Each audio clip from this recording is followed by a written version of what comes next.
A great crowd on hand inside Oklahoma Memorial Stadium. Oklahoma is going to receive the kick. Baylor won the toss. They deferred, so they will get it in the second half. Baylor has only beaten Oklahoma in back-to-back seasons. One time it came in 2013, 2014. They're trying to do it again today. They have every chance. They're playing as good as they have been all year long, and it's going to be 60 minutes of just battle. Noah Rauschenberg with the kickoff for the Baylor Bears and boots it out of the end zone. So for the first time today, we will get to see Dillon Gabriel go to work. Started out at UCF. He has come over with someone he knows very well, Jeff Lebby, who's their offensive coordinator. And what do you like most about Dillon Gabriel, especially what you've seen recently? He's just in full control of the offense. He understands it immensely. He knows where to go with the football when he's in trouble. As you can see, only one interception on the season so far compared to the 14 touchdowns, almost 65% completion percentage. He is going to be the reason why this football team wins if he has a big game.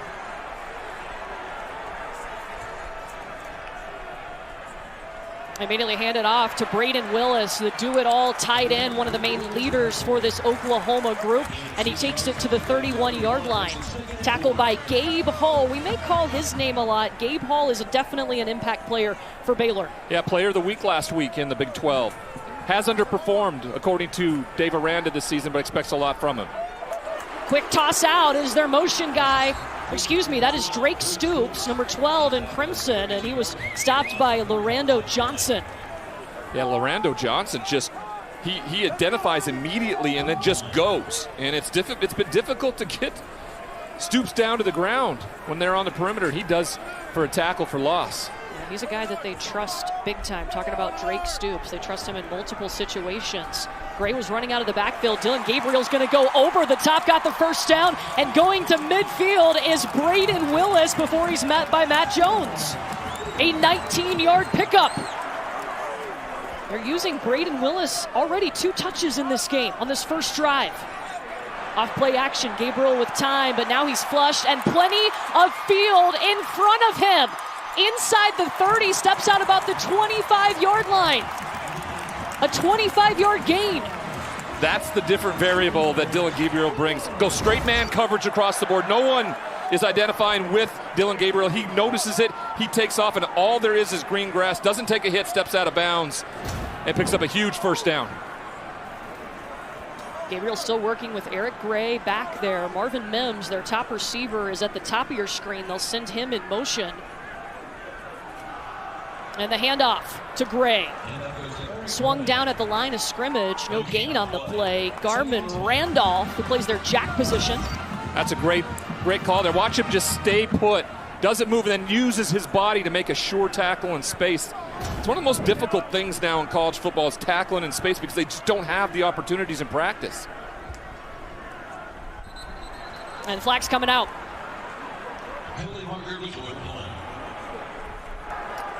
False start. Number 3, offense. 5-yard penalty. Still second down. Kevin Voigtman is our referee today.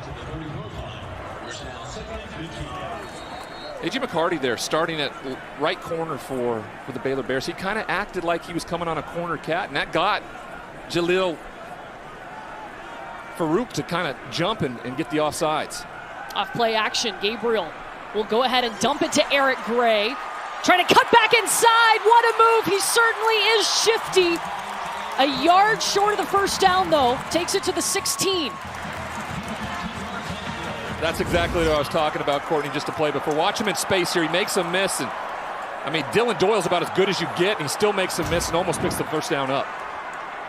They go back to Eric Gray. He's got that first down to the 11. His birthday yesterday. Started his college career at Tennessee before becoming an Oklahoma Sooner. Big game for Tennessee today, right? You wouldn't know about that. No, I've never heard anything about it.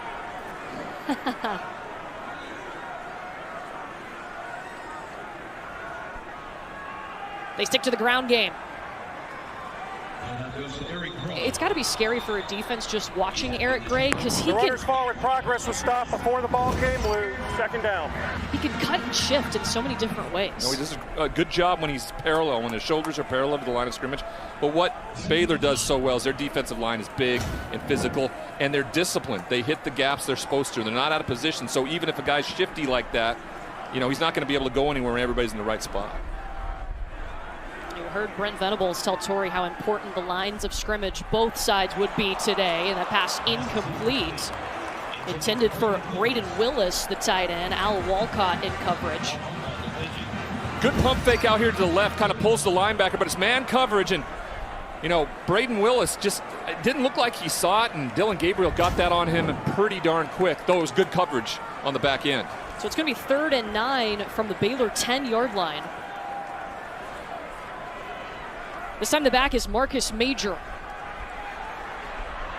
Gabriel running it himself. Inside the pylon, Dylan Gabriel.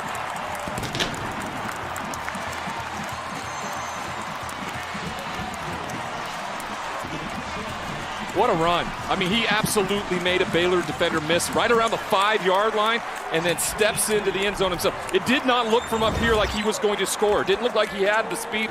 Watch as he moves to the outside here. He makes number 4 miss. That you cannot have. Use the sideline as your perimeter right there. Make sure as a boundary he can't get more to your left. Funnel him back to the middle of the field. He doesn't do that, and he scores the touchdown. You know, there were questions. Was Dylan Gabriel okay using his legs after the hit he took against TCU? I think he looks okay. He ran a couple of times on that drive. I tell you what, you know, after having your bell rung, you're a football player. You just...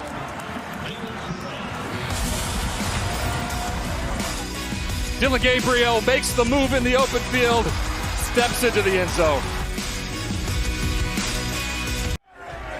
Dylan Gabriel punches it in on a 10-yard run and puts Oklahoma on the board first. 10 plays, 75 yards. He was 3 for 4 and through the air on that opening drive. Yeah, he was really impressive, not only with his arm, but with his feet. Something that you talked about, a little weary on whether he was going to carry the ball down the field after taking that big hit against TCU, but he looked optimal. And when Jeff Lebby scripts his first drive and first 10 or so plays, you know, you're really locked in with those, and that's usually where you see the most success in this style of offense and with Dylan Gabriel. And Dylan Gabriel and Jeff Lebby know each other so well, spent time together at UCF, have a great relationship, so that has really helped the development of this Oklahoma offense. Neighbors is the one to bring it out for Baylor. Past the 30 he goes. 2 Oklahoma Sooners finally take him down just over the 35-yard line. All right, here's a good look at that touchdown again by Dylan Gabriel. Watch as he sees his receiver isn't open, he sees open grass, and he takes off. Christian Morgan just takes the absolute worst angle. Right now he's perfect. Go to the outside shoulder, funnel him back in, but instead, watch, he goes to his left shoulder and misses the tackle completely as Dylan Gabriel is able to sneak inside that pylon for the opening touchdown on this opening drive. So now Blake Shapen's first turn to work. Squirrel Williams is in the game. The pass complete to Hal Presley, really close to the marker, but just maybe a yard short. Blake Shapen talking to his offensive coordinator, Jeff Grimes. Look, they have full confidence in him. He did not turn the ball over last week, and that was probably maybe the biggest thing for him. Yeah, and they made a decision in the offseason. They were going to go with the sophomore. Turn around and hand it to Squirrel Williams. Got the first down, takes it past midfield. Good to see Squirrel back on the field. A 5th-year junior, has battled injuries throughout his career. First time that we've seen him since October 13th against West Virginia. They did tell us he was going to be limited today. You see here Blake Shapen, right, for the year, 5 interceptions. But the bigger thing, and it's not pictured here, is his fumbles. He just has not protected the football inside that pocket. Turns around and hands it off to Williams. Gets a little bit of a push, falls forward over the 45-yard line into Sooner territory. They continue a 5-yard pickup. And talking to Jeff Grimes, he said, look, don't fumble and go be you. That was his message to Blake Shapen. It's not an easy one when you have those issues, but if you understand ball security and what to do with the football, not removing the confidence of a young quarterback, the swagger of him, who really can throw the football. That's a huge part of it.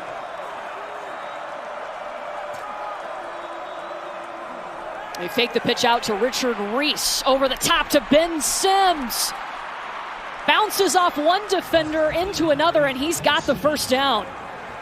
Well, when you got 6'5", 258 pounds out there on the perimeter, pretty easy target for Blake Chayton.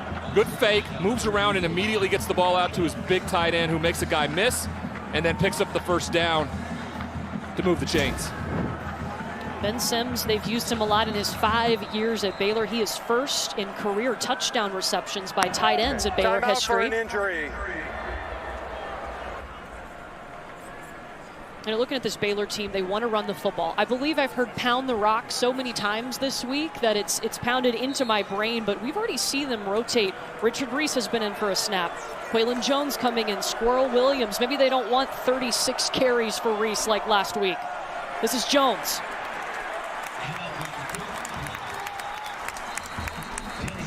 You specified the 36 carries. I think it was out of necessity last week. They weren't planning to go out and do that. But this week, they hopefully could spread it around a little bit.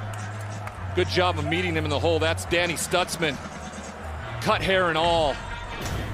It's kind of lightened him up, I think. A little bit faster without all that hair. Ted Roof told us Danny Stutzman did get a haircut, much to his parents' pleasure after last week's game. Had an interception in that game. Oh, this one off the fingertips of Hal Presley. It was Jaden Davis right there in his pocket. Really good job by Jaden Davis, right? He did not buy the play fake at all. He kept a good look and good discipline with his eyes and was right there. So when the ball was bobbled just a little bit, he was able to knock it away completely. Jaden Davis coming off a game last week, 6 tackles for him, one short of his season high. And it is third down for Baylor in Oklahoma territory. Not only third down, but third and long. Pitch it to Squirrel. Looking for some room on the edge, dropped at the 35, well short of the first down. Well, Robert Spears-Jennings. I think that really told you what they were going to do. They're going to go for it on fourth down simply because they ran this play. It puts defenses in a much different position. Watch as he gets to the outside, almost finds a hole there, but a great tackle in pursuit. David Agwebu in on that. But defensive coordinators now, they have to think differently, knowing that they're going to get a fourth down play call.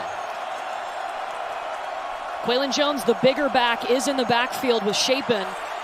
Looking to the air, over the top, pass caught. Josh Cameron gets the first down to the 20.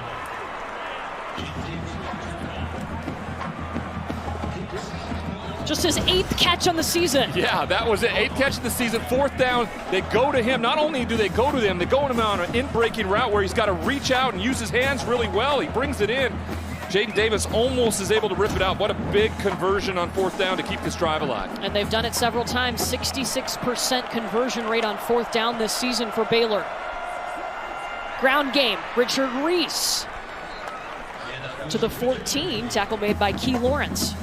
Yeah, they are about as good as you could be on fourth down this year. And that's the one thing that we heard from Ted Roof around what he expects. He's got to have a plan in place for 4 downs most of the game because it's a different play call on third down when you know they're going to run the football. Usually you bring in a dime package or a nickel package and look for a pass, but as you can see there, they set up something a little bit shorter and converted on third down. This will be the 10th play of the drive. They go pistol look with Squirrel Williams. Cuts back inside. Still needs 2 yards for the first down. I'm just waiting for you to one time just play Squirrel. I am going to. I'm waiting for the right moment, Ryan. Come on. Red zone offense this season, 83% for Baylor.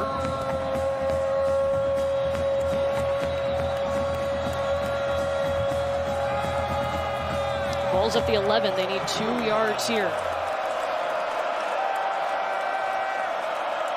They go I formation. They brought in Dylan Doyle as the fullback. They'll pitch it out to Squirrel Williams.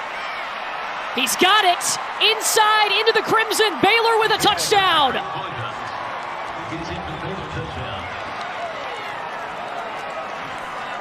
Third rushing touchdown of the season for Squirrel. Watch Connor Galvin here. Watch him just take his defender and say, nope, and he deposits them right into the cheerleader's lap as Squirrel gets into the end zone. Look, this offensive line has been challenged. Last week, Jeff Graham said they were physical. They imposed their will against Texas Tech. They've been waiting to see it. It was a highly touted group coming in. PAT is up and good from John Mayers.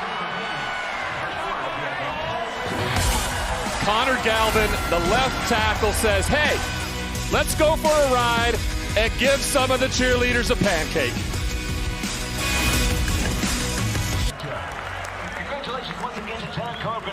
Baylor marches down the field, 7 rushes, 4 passes. They tie this game up 7 apiece early on in the first quarter.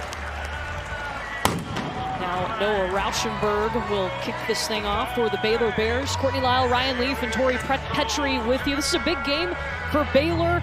Not totally out of the Big 12 race just yet. No, only 2 losses in conference. A little different because of Oklahoma and their 3 losses, but talking with Dave Aranda before the game on the field, he said he was really interested to see how his team would respond. You know, and this is exactly the example we needed. For Oklahoma to go down and score and to watch the Baylor Bears respond in kind to tie this game up. Well, Baylor put together a nice drive. Oklahoma did too. Dylan Gabriel 3 for 4, but also using his legs. Yeah, I think that was the most impressive thing about that first drive. He was accurate as always with his arm, but once he saw that he had some green grass, he took off and was confident in running the football, steps out of bounds, picks up the first down, and then ultimately at the very end, he finds himself as wide receiver on the outlet there, and then he takes off with his feet and just inexplicably makes the guy miss at the 5-yard line and steps inside before getting rocked out of bounds for the touchdown. So now the defense aware that he's not afraid to use his legs? Not afraid one bit. Hand off to Eric Gray. Around the edge he goes, pushing forward to the 30, just over the 30 for a 5-yard pickup. Real good patience, right? This shows a real good patience on his part. Watch as he finds his path, and then he puts his foot in the ground and gets north and south to pick up positive yardage. This time Gabriel will sling it out to the side. Braden Willis is his guy. A.J. McCarty in on the stop. Really good job by A.J. McCarty, right? He squares his shoulders. It's always the biggest problem when you get in space with really athletic football players. And he's able to get him down to the ground and set up a third and short. Oklahoma 3 for 3 on 3rd down early on in this game. Gabriel, a little pressure. Pass is tipped up in the air and taken away by Baylor into the hands of Dylan Doyle. TJ Franklin tipped it up into the air. The tipped pass, a quarterback's worst enemy. Play is an interception by the defense. And a defender sitting in zone's best friend. And there's Dylan Doyle right there. He looks back, great job of just getting his hands up in the air. I believe that was TJ Franklin gets his hand on it, and then Dylan Doyle right there stayed perfectly in place in that zone coverage to get a big turnover and set him up in really good field position. Remember, this Baylor defense had 5 interceptions last week, their most since 1989. Blake Shapen, can he take advantage with this offense? Quaylon Jones, the big guy, to the 9-yard line before Jaden Davis met him. This is an incredible setup. I love the screen game when it's executed well and when you have a smart running back. Watch as he sits there. He's patient. He allows his offensive lineman to set up the blocks, and then he uses his athletic ability to pick up the first down. So they're going to pause here. An injury. It is Jaden Davis. We've already said his name several times in this game. One of the key corners for Oklahoma. We'll step aside as Davis is able to get up. Baylor in the red zone.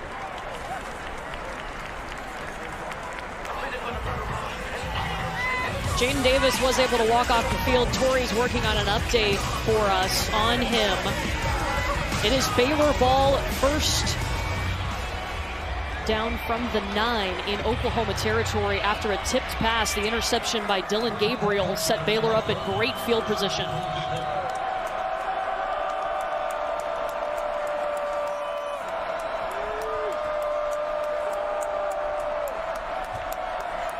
Jordan Neighbors in motion. Richard Reese is the back, and he stopped at the 6-yard line. Let's check in with Tori. Courtney, no official word from Oklahoma on Davis, but they are wrapping his left ankle. Looks like they are trying to get him back in this game at some point, but we'll keep an eye on it. Thanks for that update, Tori.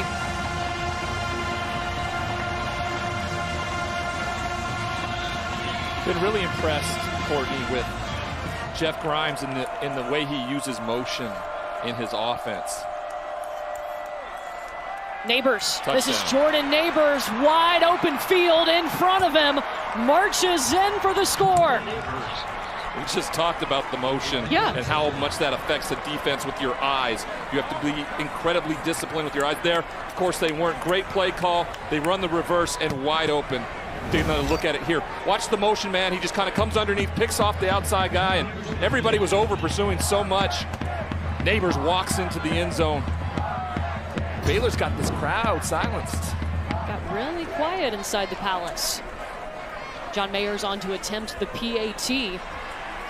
It's up and it's good. Only 3 plays needed after Baylor's defense was able to force the turnover, an interception into the hands of Dylan Doyle. And then Jordan Neighbors takes it in for the Bears. Neighbors just moves along underneath, and watch as the tight end comes underneath, but no one is there. I mean, the over pursuit by Oklahoma that shows the lack of eye discipline we talk about, and Neighbors, the young freshman, and the speed on the perimeter just walks and waltzes into the end zone. Remember what Jeff Grimes told us? Look, he's explosive. They love to use him on the reverse, the jet sweep. Something exciting will happen when he gets the football. It could be good or bad. Yeah, that's a lot of times when you have a freshman with that kind of athletic ability and kind of a cult mentality, you know, right out of the gate. And boy, they used it to their advantage there.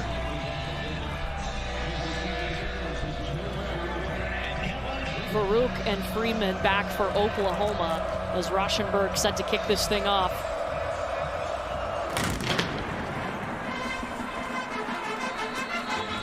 Into the front row.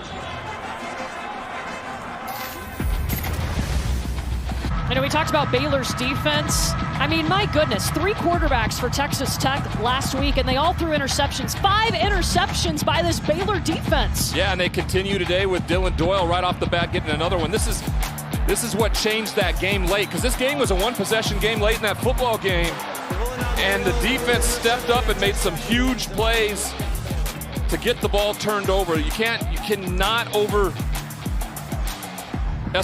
what it means for a defense to make plays like this, especially when you could turn it in to 6 points, and that's exactly what Baylor did. A.J. McCarty with the pick 6 there. They also had 6 sacks in that game, so Baylor's defense was rocking as Eric Gray is dropped. Pickup of 1 on the play. Al Walcott held on, grabbed him and pulled him down. That's going to be a necessity today. The way Jeff Lebby likes to space the football field out with his players to get guys in space and get them to the ground. This is Farouk.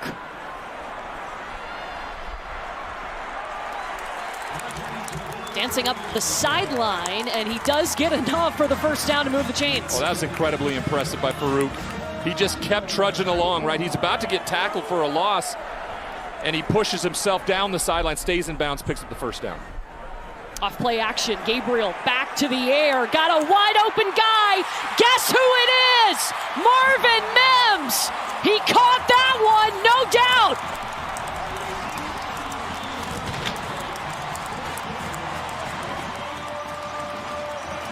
$63 yards.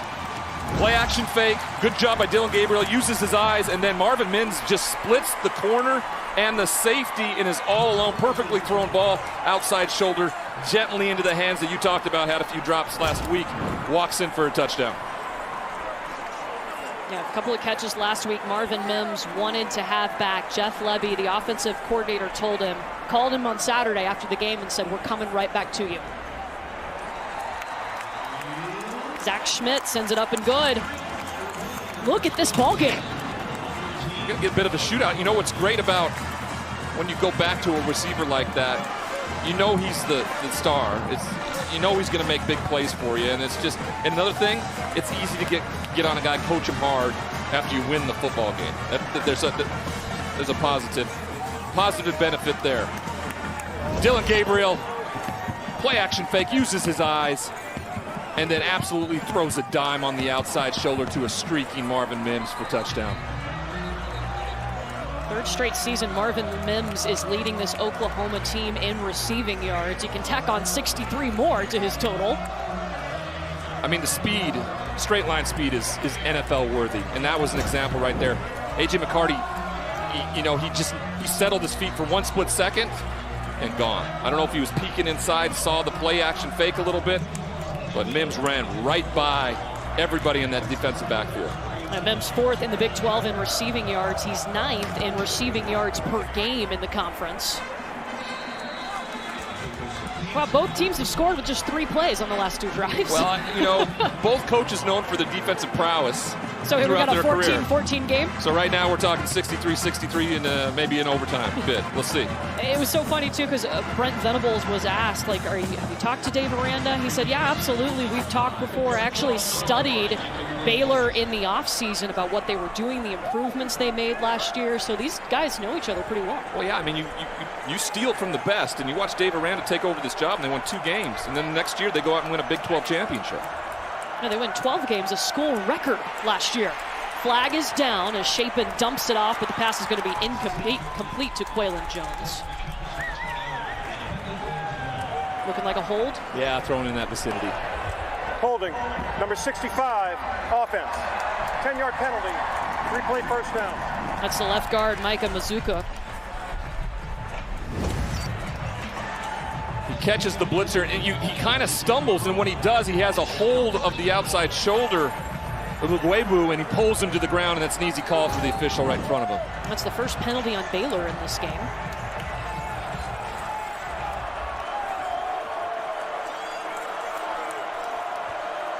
First and 20, Blake Chapin directing traffic, telling neighbors where to line up. He's got Squirrel Williams with him. Hal Presley looking for a gain. It's going to be a loss of 2 on the play. Jordan Kelly. He had a huge sack last week. Now the decision by Presley here, he wants to go back outside, but he comes back underneath, and just a wonderful job of keeping him contained and getting him to the ground. And now this is exactly what Oklahoma needed on the defensive side, to get a sort of penalty, a negative play plus another negative one, and now Blake Chapin's not going to be in a good situation if he's got to be behind the sticks like this all game. He pulls it from Reese. Chapin on the move to the 23. And this was moments ago. Jaden Davis walking back towards the locker room. Tori told you they rewrapped one of his legs. It's one of the top corners for Oklahoma. Is it picked off? They're saying no. No. Wow, Justin Broyles was looking for interceptions in back-to-back games. But that hit the ground first. It's just like post-traumatic stress for me. Watching over the middle throws for interception. It's just like, are you okay? I'm back in Arrowhead, and all of a sudden everybody's coming at me. He's just late over the middle, and Broyles is right in the spot, but he plays safety for a reason. You know, he's not on the wide receiver side. Ball goes through his arms, hits the ground. The ruling in the field is an incomplete pass. The previous play is under further review. They can review it all they want. That ball went right through the arms like it was covered in soap and absolutely bounced to the ground. But Blake Chapin right there sitting in the pocket, waiting. As he was attempting to throw the ball, kind of felt somebody in his face. And then he overthrows somebody over the middle of the field, and you got a safety sitting back there in zone coverage, and that ball goes right through his arms and bounces off the ground back into his chest. You okay to see that again, buddy? Well, I think I was just seeing the... Yeah, I'm okay. All right. I'll talk with my therapist this week, but we'll be all right. We'll be all right. You know, you learn quickly, like, don't throw the ball over the middle late. Like, if you're going to throw it to the sidelines. You give your best shot. That's where guys get open. Let's take one more look at at DeBroyle's attempt at the interception here. Just, you know, he goes down and tries to scoop it. Ball goes through his arms, and you see it bounce to the ground as it hits his thigh pad. And that was the call on the field, too, that it was incomplete.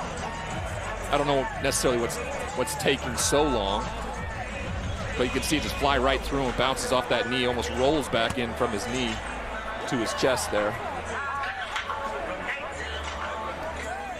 Well, this should stand, though, and it should force Baylor to have to punt the football. And you're talking to Ted Ruth, the defensive coordinator for Oklahoma. He said, we're playing with more confidence. We're more knowledgeable about what we're doing, about what each teammate is doing. After further review, the ruling of an incomplete pass is confirmed.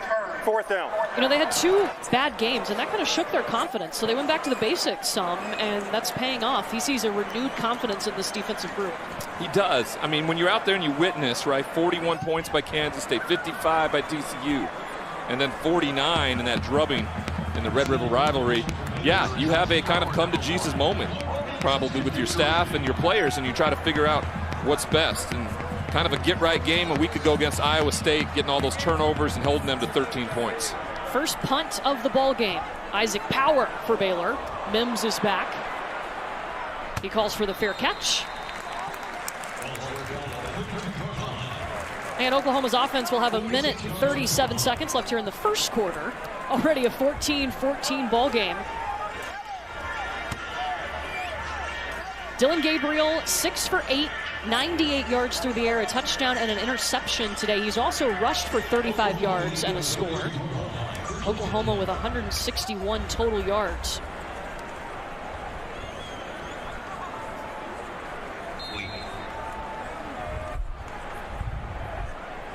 Handoff to Tawi Walker. No, excuse me. Sent around the other way. Spinning just short of the 40-yard line for Oklahoma. Trevin West. You have one play probably for Trevin West here, and it was a reverse and allows the young player to use his legs, and he does a tremendous job. This is Walker. Picks up 1 on the play, brings up 3rd down before he was stopped by Matt Jones. Jackie Marshall also there.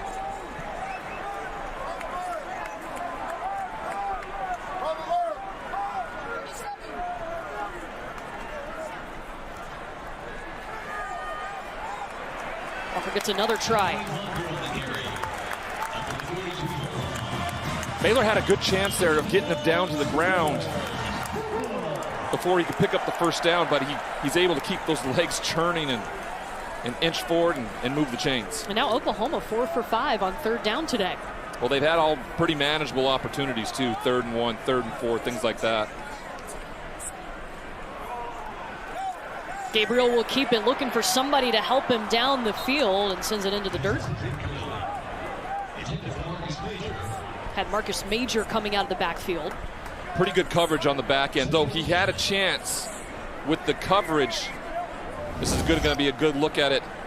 Good play action. He's got a guy over the middle if he wants to let it go, but he was kind of moving and never could get his eyes framed back right. He throws it in a place where no one else can catch it and moves on to fight another day.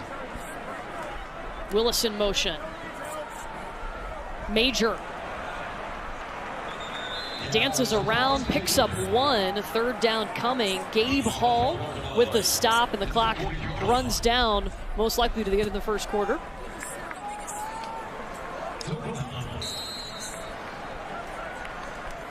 How about the ball game we got here, Ryan? 14-14 at the end of the first quarter. We've only seen 1 punt in the opening frame. Tie ball game in Norman.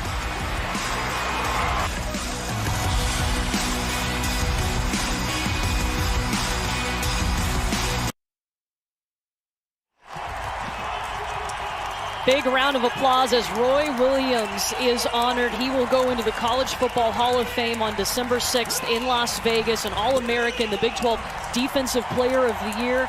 Got a natty to his name, the 8th overall pick for the Cowboys in 2002, a Pro Bowler, and really cool to see him honored on the field. It is. It's so great to see these players honored for what they were able to accomplish. Of course, he went on to play and have a great career with the Dallas Cowboys. And Torrey is going to chat with him later on here in the second quarter, but definitely a very exciting day to get to honor him inside a packed Palace. Oklahoma on the move. Third down, Gabriel over the top, but it's picked off again. Baylor's defense, Devin Lemire. Make it 2. Absolutely great coverage here by Baylor.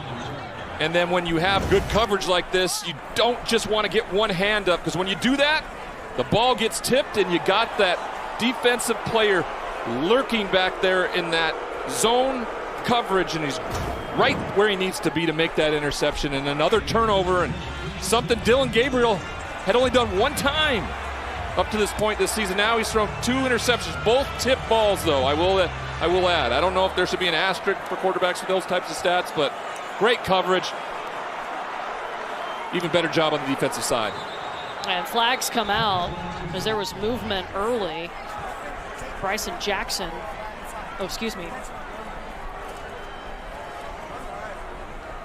Jaron Kanik might have jumped a little early. Yeah, the whole left side, really. Number 70, defense, unabated to the quarterback. 5-yard penalty, first down. See that again, boys. Correction, the fouls on number 7. Yeah, that's Jaron Kanik. Take another look at that. 7 does a good job of trying to anticipate the snap, but it almost felt like the left guard and left tackle were able to move. So ball at the 29-yard line in Oklahoma territory as Baylor goes pistol look, and they pitch it out to Richard Reese, met by a host of Sooners. It'll be a loss on the play. Justin Broyles just from the back end. I mean, he identifies this play immediately. Watch where he comes through. This was the play before, and it kind of looks like the left tackle and left guard move, but it looks like 7 may have stepped through there. Justin Broyles on the next play was just an absolute cannonball out, coming down to make that stop. He's still fired up that he didn't get that pick early on the play. Early on. Yeah.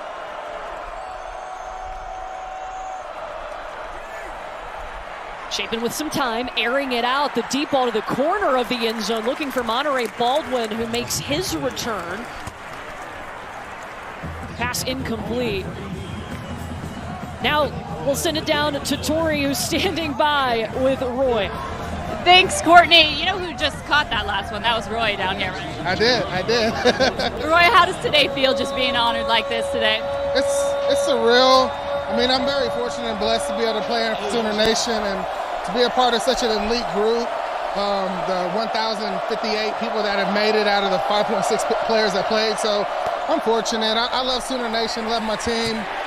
I'm tired of the picks up with them, but I mean, I'm back home. You know what I mean? This is home. I live here, but I'm so fortunate and blessed, man, to be a part of such an elite group, and I look forward to going to Vegas.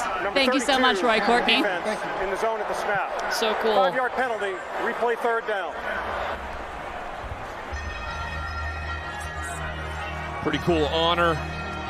I think anybody who plays college football and has any bit of success, there's only been just over 1,000 players, Courtney, ever inducted into the College Football Hall of Fame. Every year the ballot comes out in June, and then you find out in December who the next class will be. Roy Williams will be inducted in December in Las Vegas. Yeah, December 6th. They give it up to Jordan Neighbors. Coming back the other way to Chapin. I mean, good play call by Jeff Grimes there. He wasn't able to get enough on the football to get it back to the young quarterback. Instead, he catches it on the bounce, picks up what he can, and then puts them in a 4th and long situation. So John Mayers comes out to attempt what would be a 49-yard field goal. His long of the season is 48, but his career high, 51. This will be 50.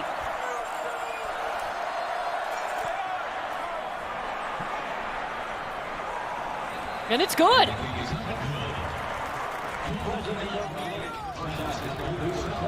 A long boot from John Mayers tacks on some more points for Dave Aranda and the Baylor Bears.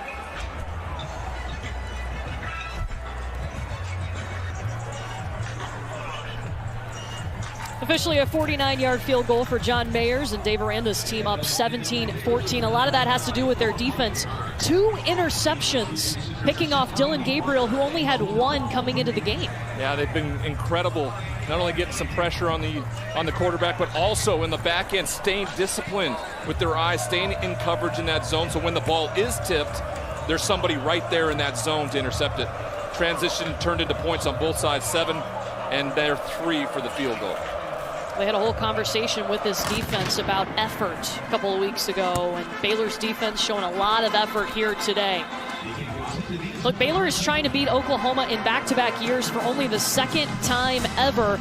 Last year, this game was wild. Baylor ended up scoring 24 unanswered points.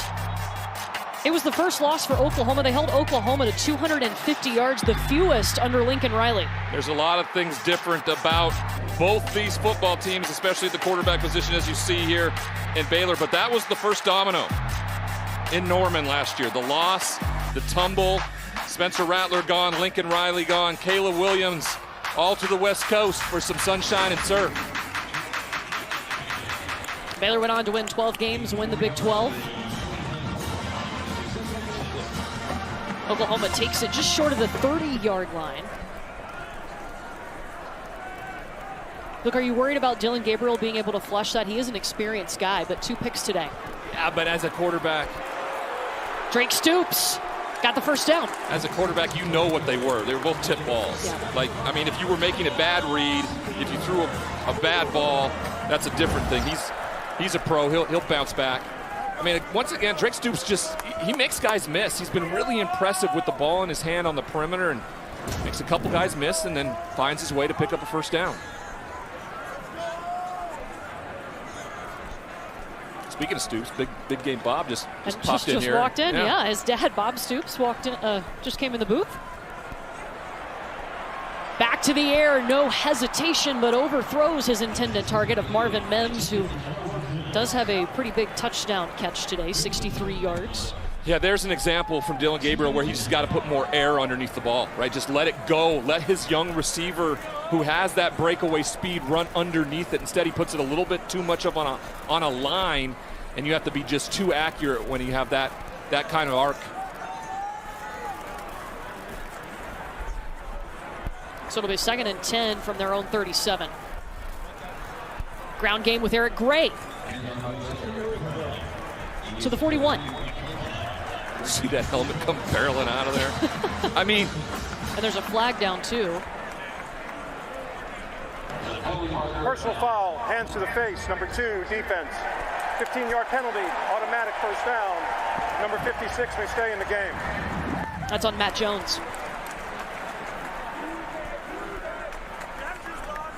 Personal foul penalties will just absolutely kill you. Matt Jones just gets his hands into the face mask there, and off goes the helmet. Play action for Gabriel. Incomplete, looking for Drake Stoops over the top. All right, so back-to-back throws where the off-speed stuff, like the deep throw has to go more with arc. Here, he's got to take a little off it, have a little touch to this throw. That was the previous play.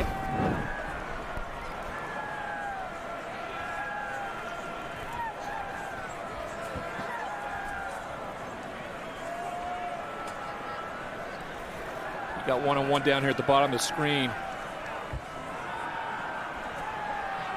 I'll go up to the top. I don't know if there was a miscommunication on the route, but that one sailed over Drake Stoops' head. Okay, so the last 3 throws I just was mentioning about the arc on the deep throw, the fastball where it should have been a bit of a change up on the throw to Drake Stoops, and right there, I think it's just a bit of a miscommunication, maybe a bit of a misread in terms of where he had the most opening out on the football field. 3rd down, Oklahoma is 4 for 6 on 3rd down today. They'll shift it up, and Eric Gray will come in the backfield. Gabriel has to step up, now on the move, still gets the pass off to Eric Gray. Short of the first down, stopped by Al Walcott. Watch this, Courtney. Watch as he maneuvers in the pocket here. He steps up, moves across. Watch the ball handling. Finds his guy when he knows he wasn't going to have enough to get the first down. He finds his open receiver in Eric Gray and almost picks up the first down and sets up a real chance for them to go here on fourth down, kind of in no man's land, right about the 35-yard line. So Brooks Milner is the one that's helped off the field for Baylor. He was backing up that will linebacker spot. They've had a couple of banged up players back there who are limited.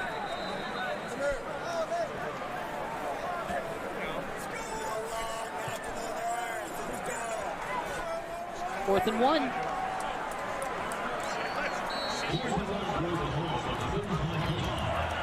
It's always a question for me on whether or why you go shotgun. Now they go Wildcat. It's Marcus Major. Takes the direct snap. Yeah, I don't think he got it. No, I don't think so. Not from that spot. Great job of penetration. It gets into the backfield. And just because of what I said, you're so far back there, you allow somebody to penetrate like that, he knocks him low to the knee. It gets short of that line to gain. And again, Baylor's defense steps up with a big play. And Devin Neal. And they do get the stop. Baylor's defense has been so tough. 2 interceptions and then a big stop on 4th and 1. You know, as a quarterback, I hated being in the shotgun when you only need to gain 1 yard, especially when you're 6'5".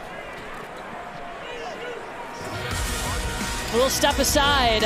Baylor's defense holding strong.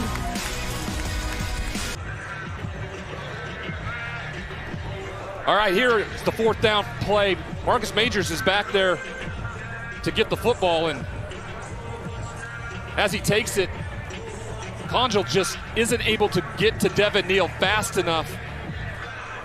And a great play by the defense to get a stop there.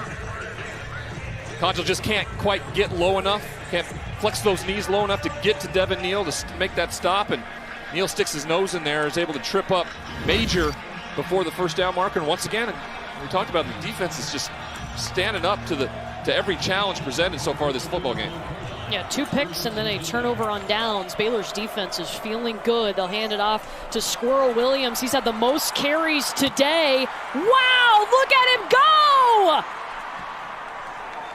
Steps out at the 15. If you remember what Jeff Grimes told us, he said, we've just lacked that explosive play. Explosive plays have not been there for this team today, and when you stack everybody kind of at the line of scrimmage, you make one guy miss in the hole like he does, and he's off. Makes that safety miss, and Washington does a good job of tracking him down, but that's a huge explosive play that Jeff Grimes, offensive coordinator for Baylor, was saying they were lacking this year. Huge response after getting a stop on the defensive side to get a big play on the offensive. A 51-yard run, that's his longest of the season.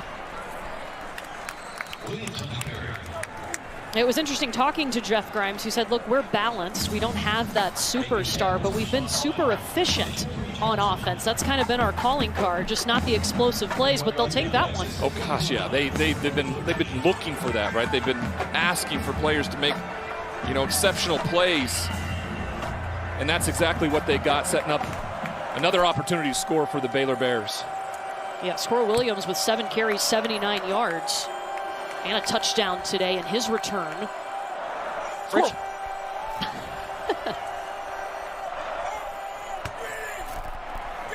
Up the middle. Pushing forward. Short. Pound that rock. That's what we heard all week, what we've heard every time we watched a broadcast with the Baylor Bears, and that's exactly what they do. When the offensive line just gets great push, I mean, the physical nature of them up front is making Oklahoma look like a JV squad up front, and that's where they've always been so good, right? Big, physical, Brent Venables staple, and they're just getting pushed off the ball so far. Yeah, Jeff Grimes told us Squirrel Williams is going to be limited. I don't know about that. He's 8 carries now. Give him another one. Get him in the end zone. Squirrel Williams, touchdown Baylor.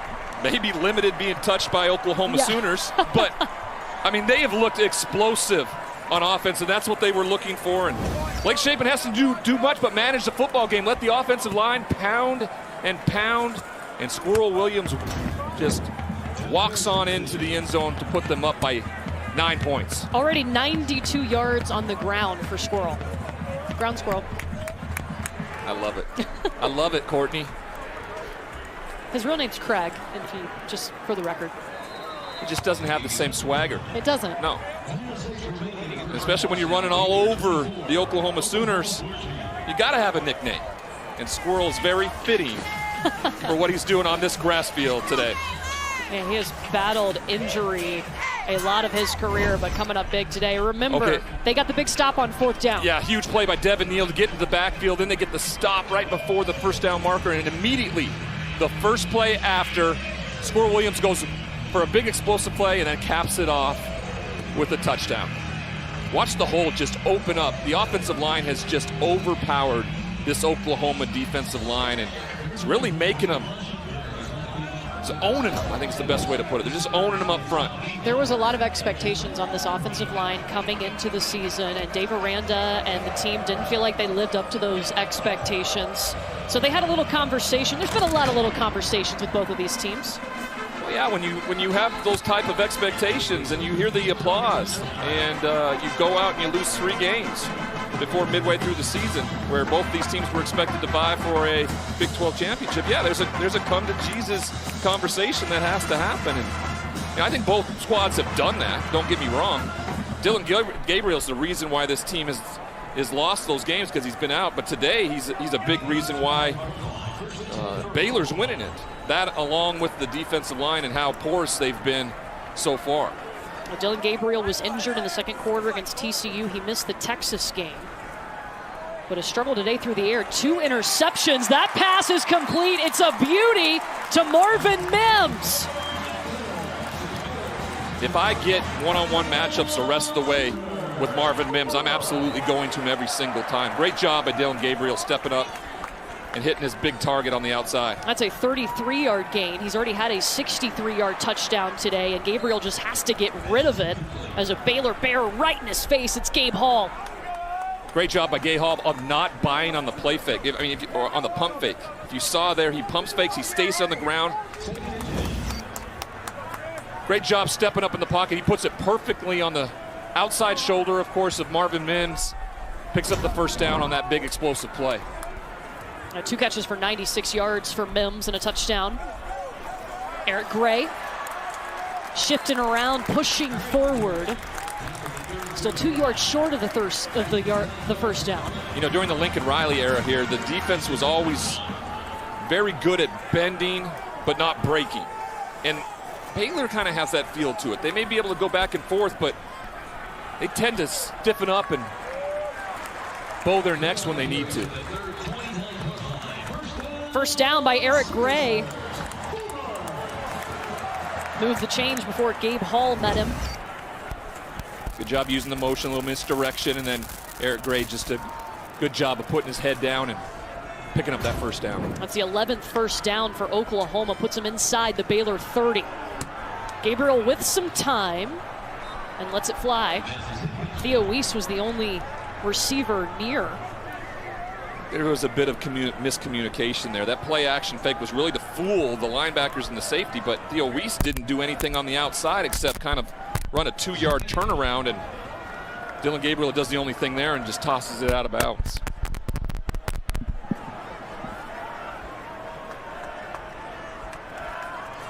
Second and 10. They'll try it again. Back to Weiss. Caught it as he was dropping down. That's to the 26-yard line. Yeah, the 6'3", 205-pound redshirt junior out of Allen, Texas there. Not able to keep his feet because he could have probably picked up the first down. Instead, now it sets up another third down opportunity to convert. Gabriel up the middle.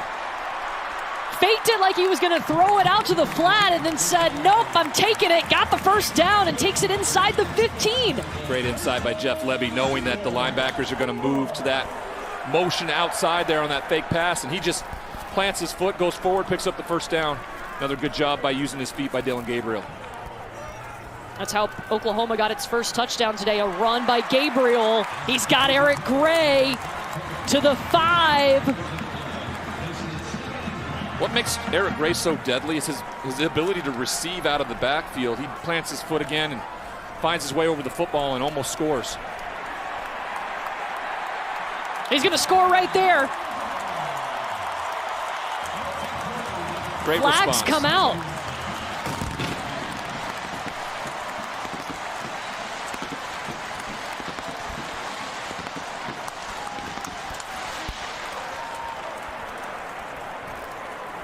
He was stood up kind of at the goal line there. I think some Baylor Bears took some pot shots at him, and offensive linemen, of course, aren't thrilled with that, protecting their brother. But to your point, Ryan, those last 2 plays, Eric Gray, you see him with the catch, and then you just turn around and hand him the football. He takes it in.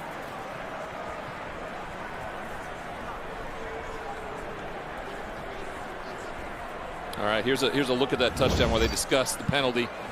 Good job of finding his way, weaving through, and then he just uses his physicality, reaches the ball over. Quite know where the things get started here, but it was a late flag. Yeah. Well after the signal for the touchdown. And it came from the cheap seats too, right? It was back corners where that flag came from. So clearly somebody from the back end there saw something. It's still under discussion. Inappropriate. Inappropriate, that's a good word for that.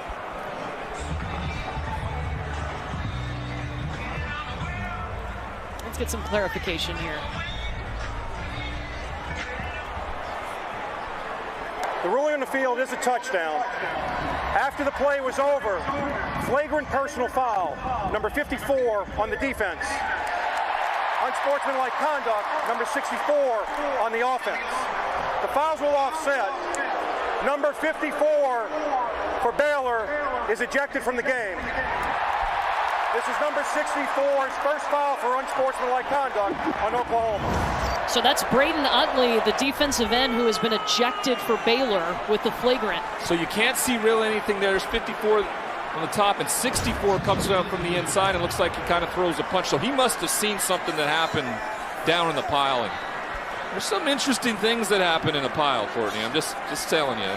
They're not made for national television. I'll take your word on it.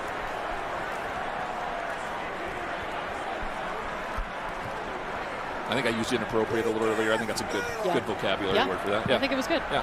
I think you nailed it. That's a big loss for Baylor, though. They love the guys up front that they have. Good rotation.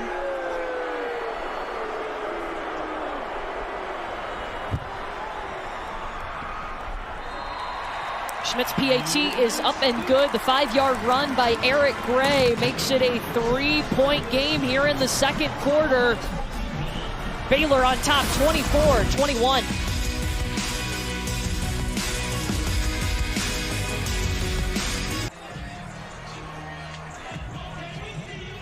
Braden Utley ejected from this game for a flagrant personal foul. We have the best look of it. They're about to kick off. We'll show you the look of what happened after that Eric Gray touchdown. But Baylor will be without him for the rest of this game. There was a personal foul assessed to Wanye Morris of Oklahoma, but he remains eligible. So here's what we were able to find on that last play after the Eric Gray touchdown. Yeah, Utley, as the guy's going to the ground, Eric Gray, he reaches ahead with the football. And what I think Utley's trying to do, and you can't do this because the guy's on the ground, he's punching at the football a couple times.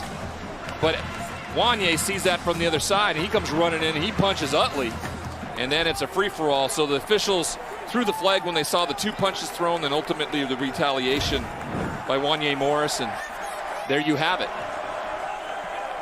Yeah, the flagrant personal foul is what it ejects Utley. Pass is complete over the top, a big pickup for Baylor. Josh Cameron with his second big catch today. Wonderful job of using his body.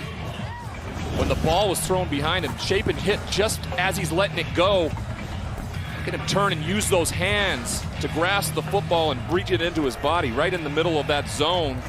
to pick up another first down. This is just his second multi-catch game of the season. The first was against Kansas when he had 2 catches for 10 yards. That's a 20-yard pickup right there for the Bears. Squirrel's turn. He's been the featured back today for Baylor, coming back from injury. And he's got the first down. Yeah, Courtney, from up here you could really see the leverage and numbers that they had on the outside. And that was probably a read option for Chapin, but he had no choice but to give this football, as there was no one out there to set that edge. And Squirrel gets out to the outside, picks up the first down.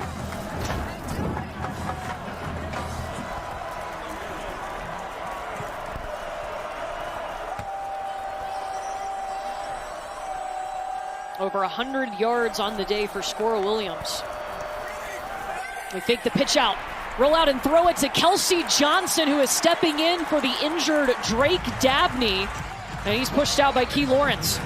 You know, we talked about that eye discipline early on, how it cost Oklahoma there. Key Lawrence does a tremendous job of staying disciplined, staying in the spot he needs to be on that bootleg. And when 87 Kelsey Johnson's outside there, Key Lawrence is right there to make the tackle and put him back almost behind the sticks. 2nd and 10 coming up from the 45 in Oklahoma territory.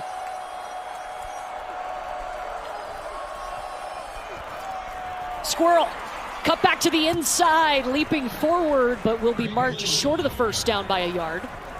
To the 35 he goes. It's a pickup of 9.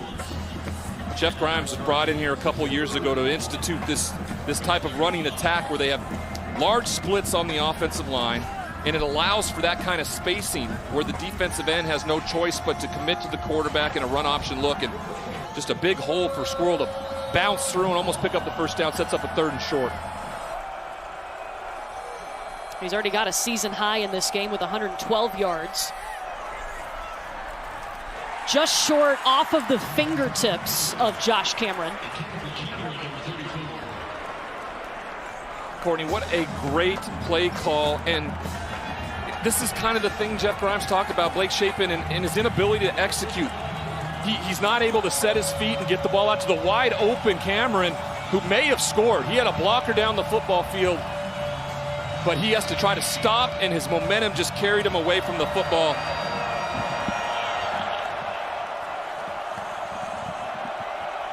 They go I formation. Dylan Doyle in at the fullback position. Cameron in motion. They hand it off to Doyle.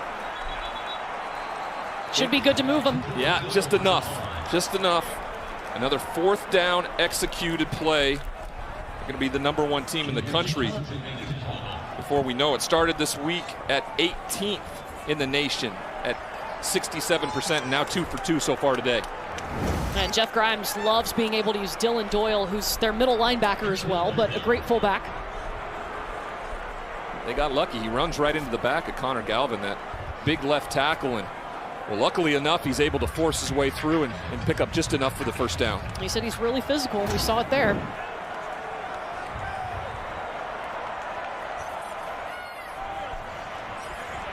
Squirrel, not a ton of room, will pick up a yard.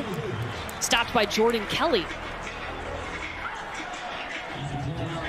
That's the kind of discipline you need from that defensive line there. They need to stay in their gap and be responsible for the said gap, and sure enough, they were able to make the tackle, and we just need more of that. They just have not been disciplined so far in this first half, and I know it's difficult. This offensive line will push you around. They're big and physical, and they make things difficult for the guys up front.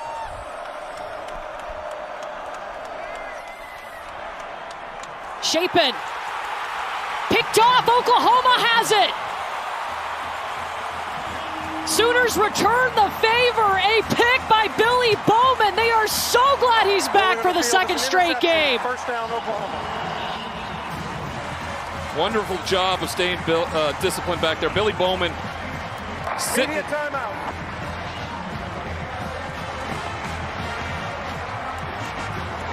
First turnover by Baylor, and it comes from Billy Bowman. Glad #5 and Crimson is back if you're a Sooner. Blake Chapin with the interception, his 6th of the season.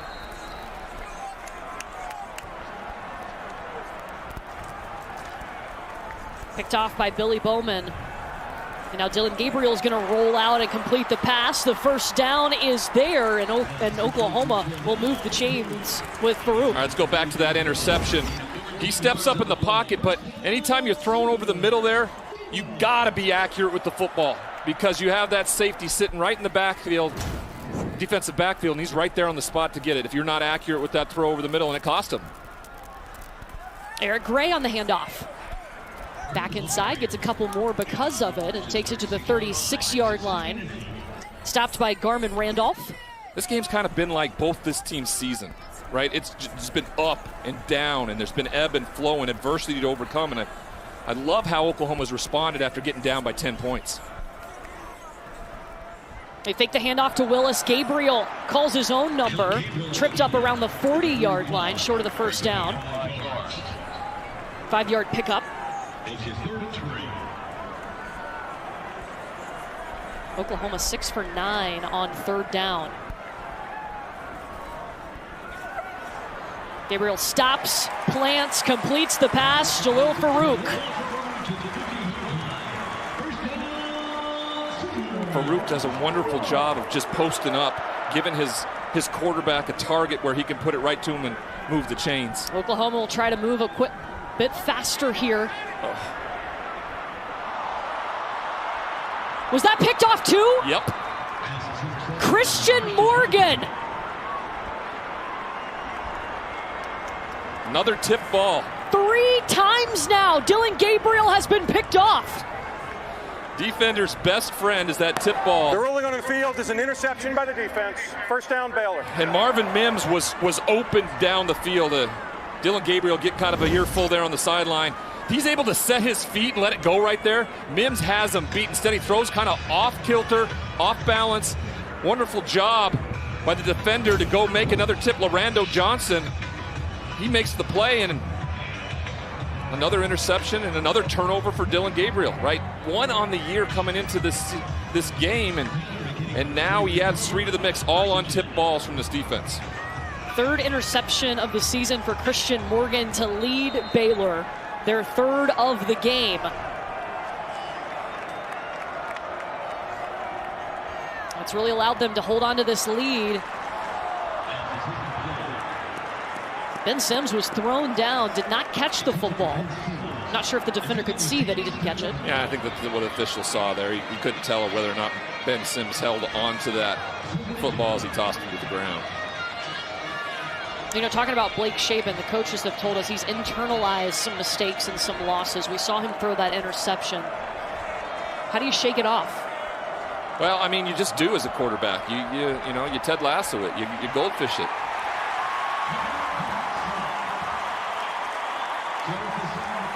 Dropped for a loss of 6. Good job of staying in the effort to get to the quarterback. Shapen's got to eye that a little bit better. Maybe to your point, maybe there's a little hesitation on whether he could pull the trigger right there because of the interception on the previous series. Instead, he holds on to it a little long. Jalen Redmond gets him to the ground. Baylor 1 for 5 on third down, and this is a 3rd and long. Quaylen Jones dropped for an even bigger loss. Jaron Kanik. Yeah, the freshman out of Hayes, Kansas, just... Timeout, Oklahoma, their first of the half. It will be 30 seconds. That's exactly the response you needed, the help you needed from the defense after throwing a 3rd interception. If you're Oklahoma. It's huge for this Oklahoma team because the offense keeps giving it back to the Baylor offense, and sure enough, the defense makes a big stat. Jaron Kanik, and they get the timeout, hopefully to give Dylan Gabriel and this offense an opportunity to get some points before half. Isaac Power on to punt. His first punt was 46 yards. It'll be Mims back at the 40.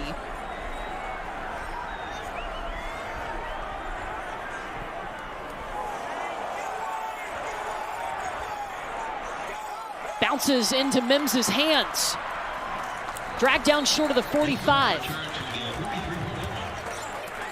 That, not Courtney, bad field position if you're Oklahoma. That, Courtney, is exactly the truth there. That's what makes a great punt returner. Not necessarily always catching the ball in the air, but when the ball is hit poorly, you just don't let it roll out. That ball could have continued to roll, taken up much more yards. Instead, he gets the ball and gets them in very good field position to end this half. Marvin Mims has been great today. Watch Mims here. If he lets that ball roll, it goes back maybe 10, 15 more yards. Instead, he picks it up and picks up a few more yards to put them in a much more manageable position here before the half with 2 timeouts left. 54 seconds, they'll go empty here. Gabriel with time, but now running out of time and dropped at the line of scrimmage. Bryson Jackson. I know you have the 2 timeouts, but the only thing you can't do there. Second charge timeout, Oklahoma. It'll be 30 seconds. Is take a sack. You know, it defeats you in terms of what you want to do play calling wise. It defeats you in the momentum aspect of things, and you have to use one of the timeouts that you wanted to use later down the field. You know, let the ball go, let it fly, throw it over somebody's head out of bounds. You know, you're going to have to play the next play anyway, but you don't cost yourself a timeout, and you don't have that negative feeling. And there's just a momentum feel about getting sacked and brought to the ground for your O-line and for the team and everybody on the sideline when that happens. How has Dylan Gabriel look compared to maybe what we saw last week? Well, he's been shaky. I mean, that's the best way to put it. Correction, Oklahoma is elected to take a full timeout. Oklahoma is elected to take a full timeout. The officials like to tell us things. Very accurate. Well, now we know. Now we know. So now we can explain it a little bit better. To your question, he's looked shaken today. And that can happen when the ball starts kind of coming out of your hand differently, gets tipped around, defense is making plays. Baylor now has 8 interceptions in the last 6 quarters of football. I mean, that can make you see ghosts out there as a quarterback, right? I don't know if I ever threw 3.5, but I know what it feels like to throw a bunch of interceptions and feel like you're really contributing to what the team's downfall is. Baylor with 3 picks today. They had 5 interceptions last week. Gabriel stepping up, looking for help. Mims has been his big-time helper today. That'll move the chains. I thought Dylan may take off there, but he finds his target over the middle field, gets the clock to stop with the first down and the moving of the chains. The 16-yard pickup to the 40. And it was almost another interception off of the arms of Christian Morgan, who just picked off Gabriel. His wide receiver stumbles and falls coming out of his break. It was a good concept, but then Morgan's got to catch that football.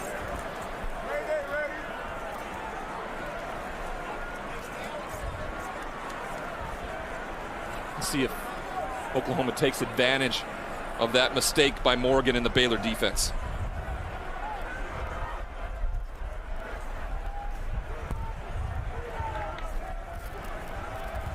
Second and 10 from the 40.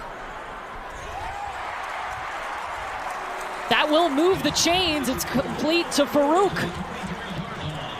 Both him and Stoops were in the same area. I don't believe that was meant to be, but they get a completion, get a first down, and keep moving. They can hustle. Gabriel moving flags everywhere. He steps out inside the 10, but this one may be coming back on a hold. Oh, yeah. A lot of time off the clock. That puts him now in a much more difficult field goal attempt situation.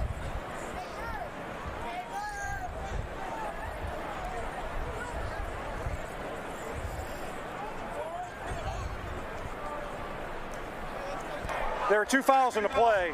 Holding, number 73, offense. That penalty is declined. Personal foul, hands to the face, number 73, offense. 15-yard penalty, replay second down. Both on Andrew Rame, the center.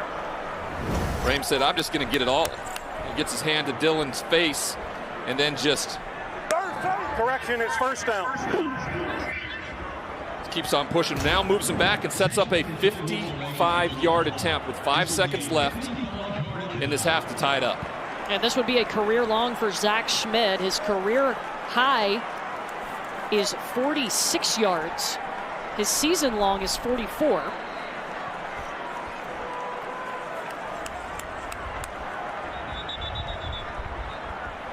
And Baylor's going to call a timeout. Second charge timeout of the half, Baylor. It will be 30 seconds. I always found this interesting, the chess match, the mind games around calling timeouts to try to maybe ice a kicker. Hey, remember Zach Schmidt, though, last week? He had all 13 of their first half points.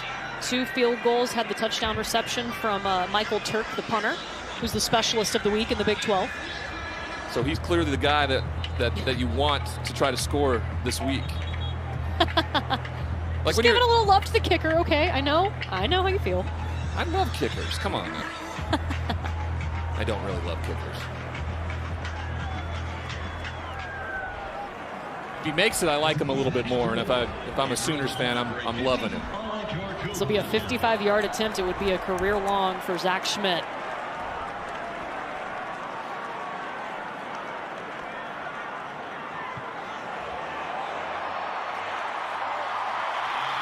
No good. Boy, he had the leg for it, yes. though. And that would have gone from 60. Just tugs it a little left. Good contact. He just has a little more rotation. It looks good halfway there and just keeps drawing just a little bit. Outside the left upright. And they head into the half down 3. And Baylor taking advantage. Their defense able to come up with 3 interceptions of Dillon Gabriel, who had only thrown 1 pick this season coming into the game. Baylor leading 24-21 at the half. What a first half we've already had. Oh, it's incredible. Incredible first half. Dave Aranda standing by with Tori. Coach, a little bit of a shootout in this one, but if there's one thing your defense has been able to do, it's interceptions. What do you need to see from them in the second half? More discipline, I think, whether it's gap assignments or it's eyes in the back end. It's communication during their no huddle. There's a fair amount that's going wrong that we got to get fixed.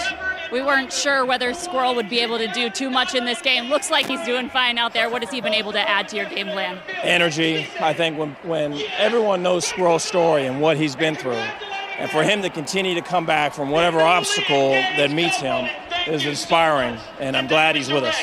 Thanks so much, Coach. Courtney? Yes.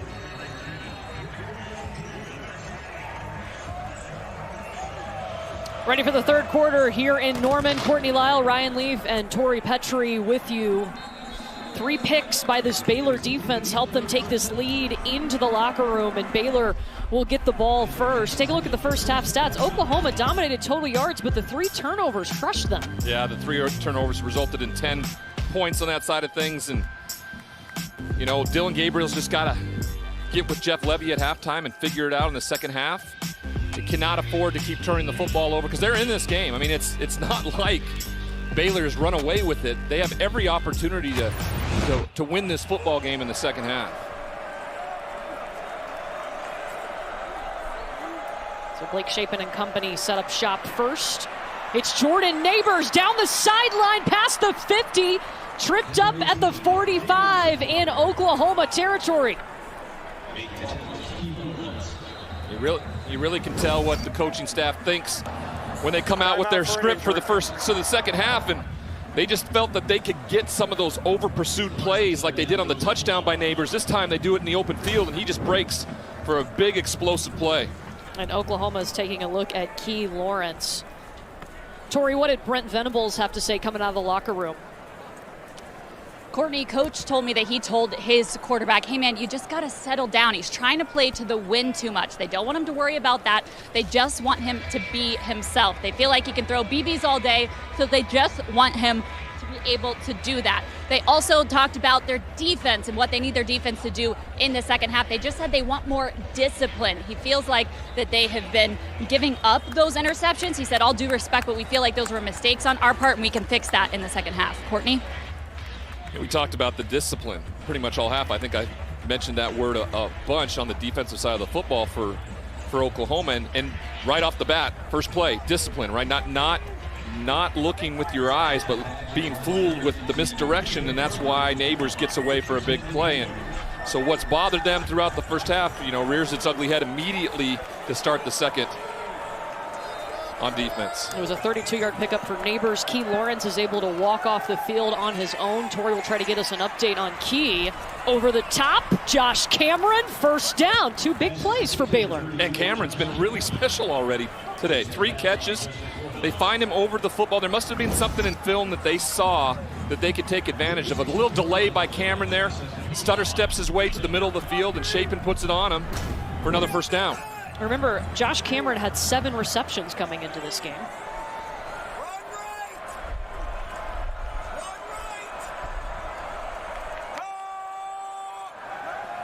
They pull it, and then they'll go ahead and turn it and throw it to Richard Reese.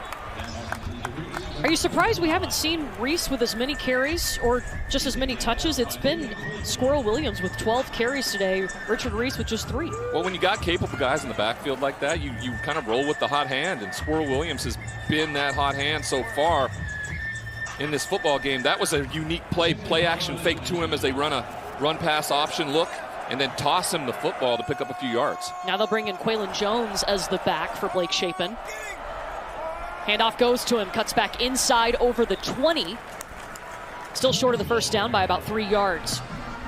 I mean, this is the staple of Jeff Grimes' offense and how they run the football. Watch as Chapin just rides him with the mesh a little and then allows the running back to find those big holes that the offensive line are able to create and put them in a very manageable opportunity to convert here on 3rd down.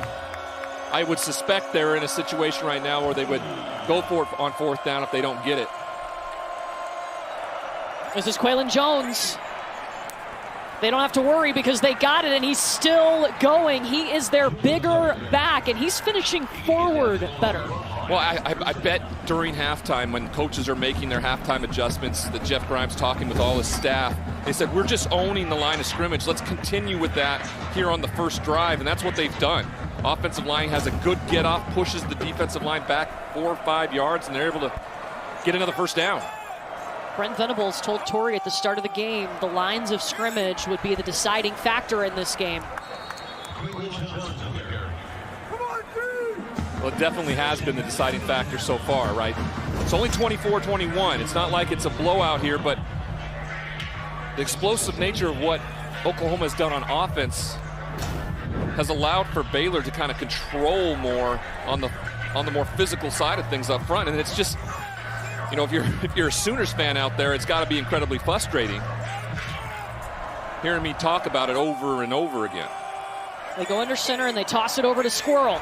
Looking for room on the edge. He has dragged down David Ogwebu. And a flag comes out.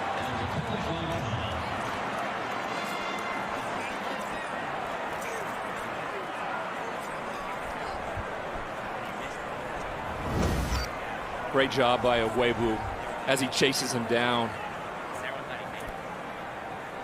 Wonderful tackle in the backfield.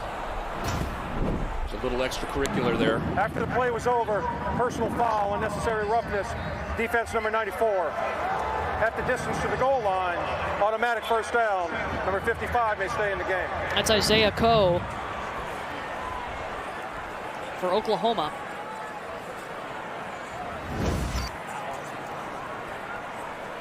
Watch here as Isaiah Coe, after the tackle, is engaged with an offensive lineman, and there's a little extra push on the offensive lineman side. Responded by Coe by grabbing his face mask and just ripping the helmet off his head.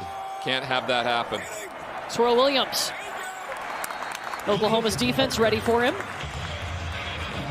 Jalen Redmond in there. Brent Venables told Tori that this half was going to be about discipline. And right there's an example of being very undisciplined, getting moved around a little bit, and then retaliating by grabbing the face mask and ripping somebody's helmet off. The ball is at the 8-yard line. Quaylen Jones has come back in. 2 wide receivers to the near side for Blake Chapin. He's looking towards the top. And flag comes out. The pass was intended for Hal Presley. C.J. Colden in coverage. Little delayed throw by Chapin there. But he threw it in a way where... Pass interference, number 22, defense. The penalty, the foul occurred in the end zone. The ball will be placed at the 2-yard line. First down. Threw it in a way where C.J. Colden, all he can do, and instead of turning his head around, he just pushes through, and the receiver does a good job of kind of coming back to the football. When you have an underthrown pass like that, that's what a receiver does so well to get the call. Made it pretty easy for the official that was standing right there. Baylor's brought in some beefed up personnel. Tate Williams comes in wearing number 92 on this play. Dylan Doyle is the fullback. They'll hand it off to Reese, leaning forward, and it's a Baylor touchdown.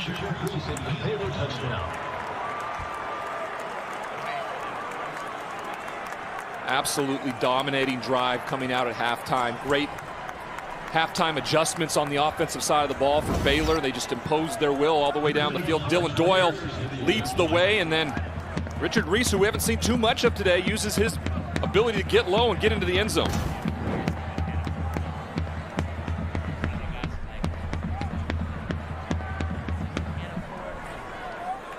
Pounding the rock all the way down the field for Baylor.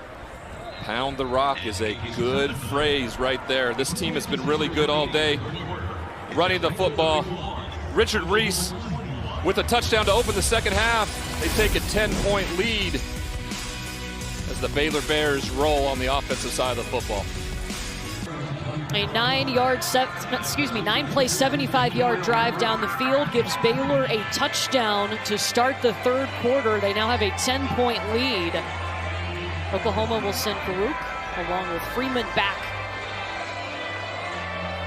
as Noah Rauschenberg gets set to kick this off.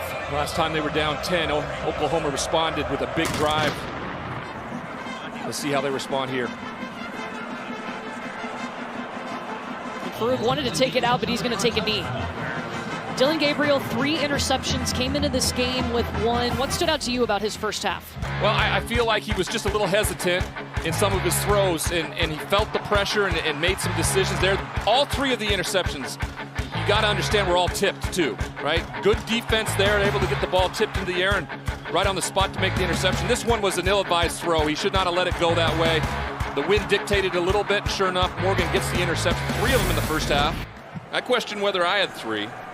I was told by my mother. My mother texted me and said, hey, you threw 3 against the Giants. Oh, really? So, it was her. Very good, Mom. I appreciate you knowing that stat. That pass batted down, incomplete by Al Walcott.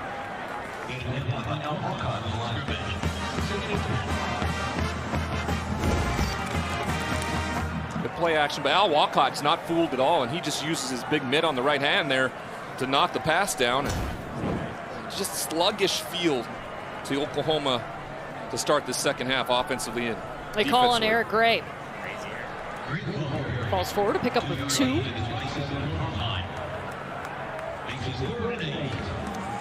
Gray's 10th carry of the game.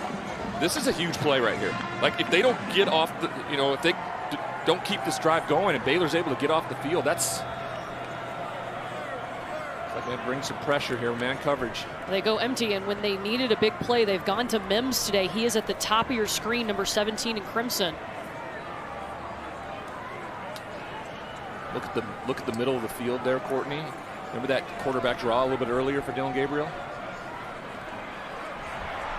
He's going to have to move. Can't get rid of it. Baylor swarming him. Garmin Randolph takes him down. Baylor defense again. Worst possible start to the second half, giving up a huge, physically draining, drive by the Baylor offense, and they're going 3 and out with 3 little suspect plays on the quarterback. Randolph gets him to the ground, and now they have to punt the ball away. This is Oklahoma's first punt today. Michael Turk, who is a huge weapon for them. He had a 61-yard punt last week, the specialist of the week. And they run right into the return man. A flag is out. Gavin Holmes was back there. I believe he called for the fair catch.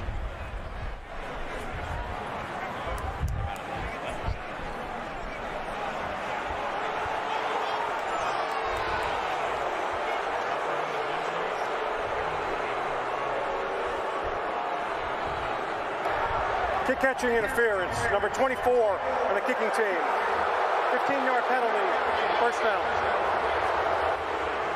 Crowd here in Norman not happy with that. It looks like he gets blocked into him a little bit, and that's what I think the Norman crowd here is so upset about. 27 just gets a hand in his back a little bit, but you got to be more aware of where you are on the football field. That's a big part of what Brent Venables was talking about, and the disciplined aspect of things. You have to be more disciplined in that position to not be around that player.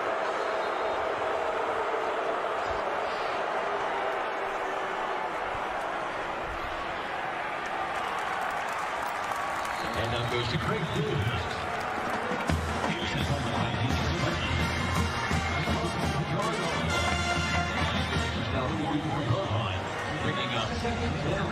Here, Baylor, the ground attack has worked very well today. 162 rushing yards. Yeah, they haven't asked much from Blake Shapen, and when they have, he's made a mistake, but for the most part, kind of kept the drive going when they needed it. 2nd and 11. Back to running the football once again. This one just shy of midfield. Well, at halftime, Oklahoma honored the national champion softball team. They are led by head coach Patty Gasso, who has built an absolute dynasty here in Oklahoma, and she's standing by with Tori. All about Coach Gasso. Coach, your team was honored at halftime here today. I know a big summer for you guys. What did it mean to be honored in front of this big crowd? The crowd and the fans have been wonderful to help us get where we need to go. It's them honoring us, it's us honoring them. So it was great, fantastic. I know you're excited. You just broke ground on your new facility. What are you looking forward to about that? Bringing all the fans in. Now we have enough room for them. It's going to be first class for not just our team, but our opponent, and the athletes will have first class amenities as well. So we're really excited. It's long overdue. Thank you so much, Coach Gasso. We appreciate it. Courtney? 15-yard penalty, replay third down. So they'll replay that big third down. Yeah, Patty Gasso, it's incredible the players that she has brought in. Jocelyn Allo, the home run queen, all-time home run leader. But I'm excited to see Tiare Jennings returning for this Oklahoma softball program too. Big 12 softball is an absolute monster all over the country. No matter where you're living, you always see that showcased every spring, and they've dominated in this conference for some time now. That was a big penalty because that was going to be a nice pickup for Baylor. Oklahoma has got to get a stop here. 3rd and 20. Empty look for Blake Shapen and the Bears. He'll dump it off fast to Josh Cameron to the 40. Nowhere close. Oklahoma needed that desperately. Oh, they needed it desperately. They went to their best player on defense, David Agwebu. He's right there on the spot to pick up a big tackle to get them off the field and now give the offense an opportunity to respond and get back in this game.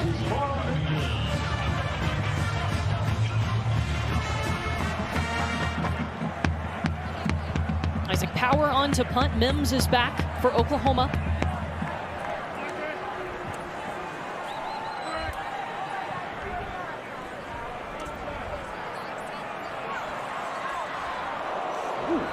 Ooh, a hard hit taken by Mims, and they'll stop him about the 22-yard line. Media timeout. So Oklahoma offense, can they turn that stop into some points? Dylan Gabriel back to work on the other side. Oklahoma's defense got the stop it needed, and now it's up to the offense. They need some points. Venables in a heated conversation with the officials. Well, I think he's trying to explain to them on that punt return. When a fair catch was called, his player got blocked into the guy receiving the football, and so that's what he's so upset about. And luckily for the defense, they were able to get the ball back, and there wasn't much bigger damage that came from it. But that's what I'm assuming he's most upset about there, is that why that was called a catcher interference call when his player seemingly got blocked into the returner. How important is this drive for Oklahoma? That's incredibly important. They have to, impose their identity, their will on this drive to get back in this football game. And the defense has really taken over for the Baylor Bears. Eric Gray up the middle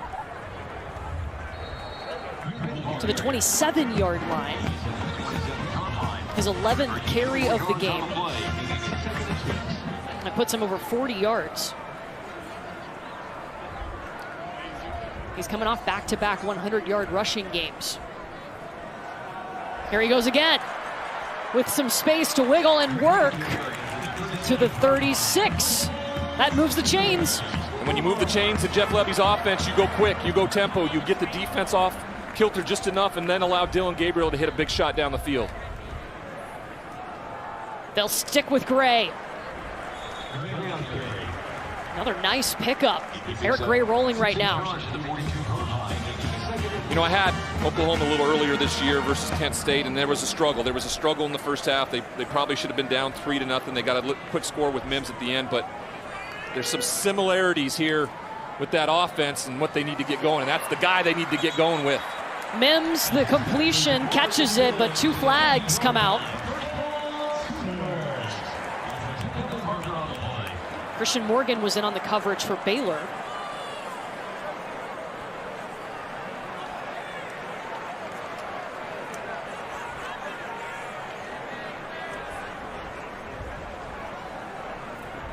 These conversations between the officials on these flags have been just, it's been a lot to them. There's no foul for an ineligible receiver downfield.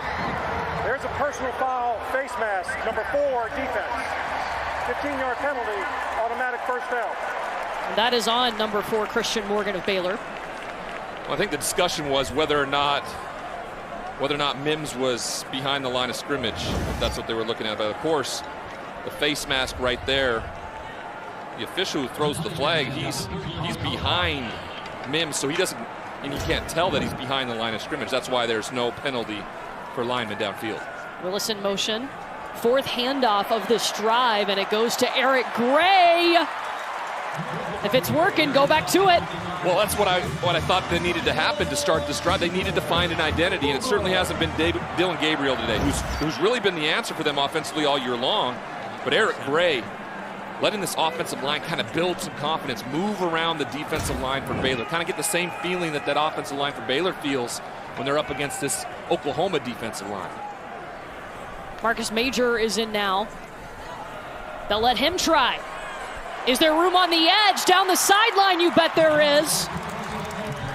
That'll move the chains too. They mark him inside the 10. Great job of Marcus Major staying patient, following his block to the outside, and then a great block on the edge by Stoops to break him loose to pick up the first down and get inside the 10-yard line. 6 runs, 1 pass on this drive for Oklahoma. They've been a machine. Gray back in, Drake Stoops in motion. Gabriel will look his way. Look at the field in front of him. Back inside goes Drake Stoops into the end zone!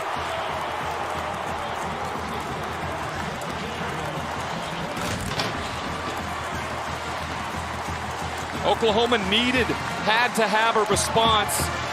And what did they do? They went to the ground.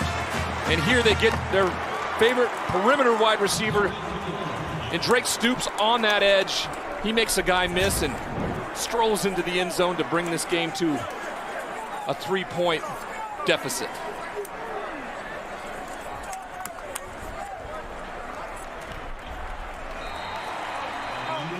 Seven plays, 77 yards. They get that touchdown. Essentially a run play here to their wide receiver, Drake Stoops, and he lopped into the end zone for 6.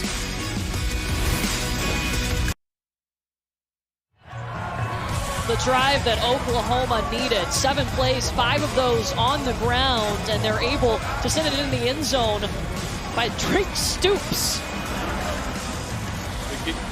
Big game. Bob stopped by here at the booth, watching his son again today just do a tremendous job for this Sooners program. The second receiving touchdown of the game, and now Baylor, how do they respond? We've seen their response has been pretty good so far today when Oklahoma has scored. Look at the total yards, though. It's really interesting. Oklahoma almost 400 total yards, but remember, they've got the 3 interceptions they've thrown. Those are the big, those determining factor in a lot of this, right? When you turn the football over, you give another team that may not be generating the same kind of yardage opportunities. But I will say this, the identity of both these football programs today, it's been about running the football, defining what they do up front offensively and defensively, and that's been the difference in this game. And they both have exactly 168 rushing yards. Caught right on the sideline is Hal Presley. Just as you say that, they asked Blake Shapen to do something that not many quarterbacks can do, and that's throw from almost their opposite hash on an out route for a completion when they've been running the ball so well. So, you know, good play call by Jeff Grimes, like finding a way to go against tendency, and that was an easy pitch and catch. 13-yard pickup, and now they'll run it. Squirrel is dropped.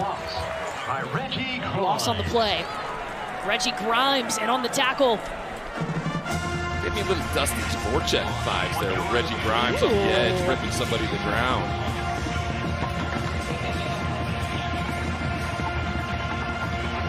It's been interesting to watch the chess match. Remember, Baylor's offensive coordinator, Jeff Grimes, and then Oklahoma's defensive coordinator, Ted Roof. They coached together at Auburn. They actually lived 5 houses down from each other, so they know each other pretty well. As Shapen in trouble just over the outstretched hand of Danny Stutzman. Yeah, he got really lucky there, because when you go to throw that football away, you better have something on it. Good job of getting penetration and keeping him inside the pocket, making him retreat, and then Reggie Grimes makes him throw it away, and he barely gets enough on it to get it over the hand of the outreached arm of Stutzman. Third down at the 38-yard line. Baylor's own 38-yard line. They're 2 for 8 on third down today. Flags.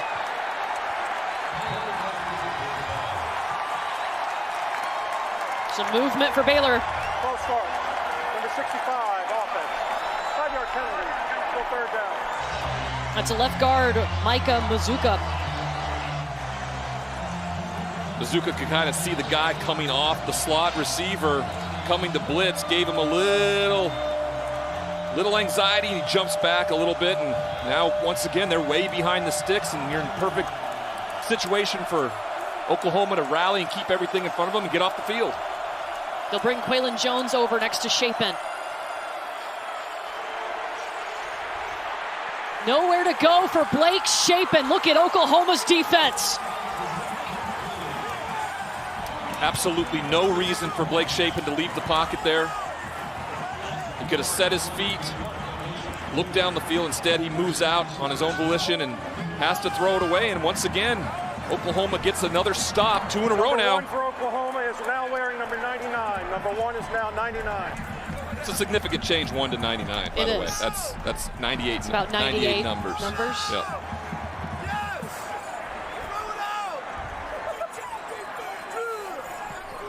Isaac Power with the punt.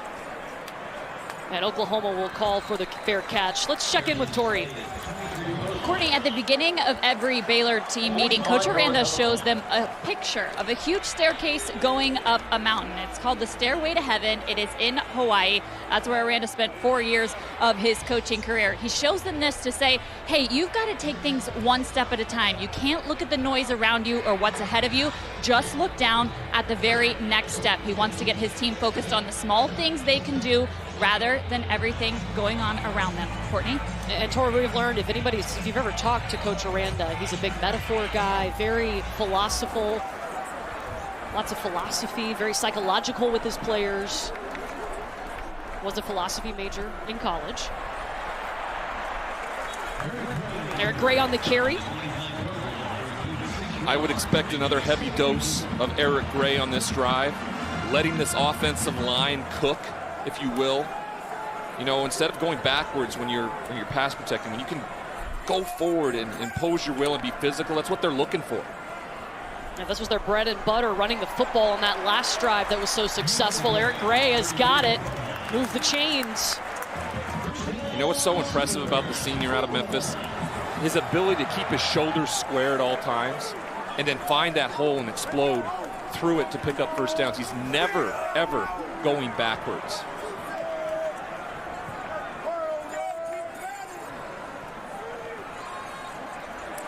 They just keep handing it off to Gray. Being productive every time. You know, he comes from a running back family. His dad, Eric, was a running back at Tennessee State. Also was Eric's running back coach in high school. His uncle, Maurice Hall, was a running back at Ohio State in the early 2000s, so it's in his blood. Gray started out at Tennessee before making the transfer over to become an Oklahoma Sooner.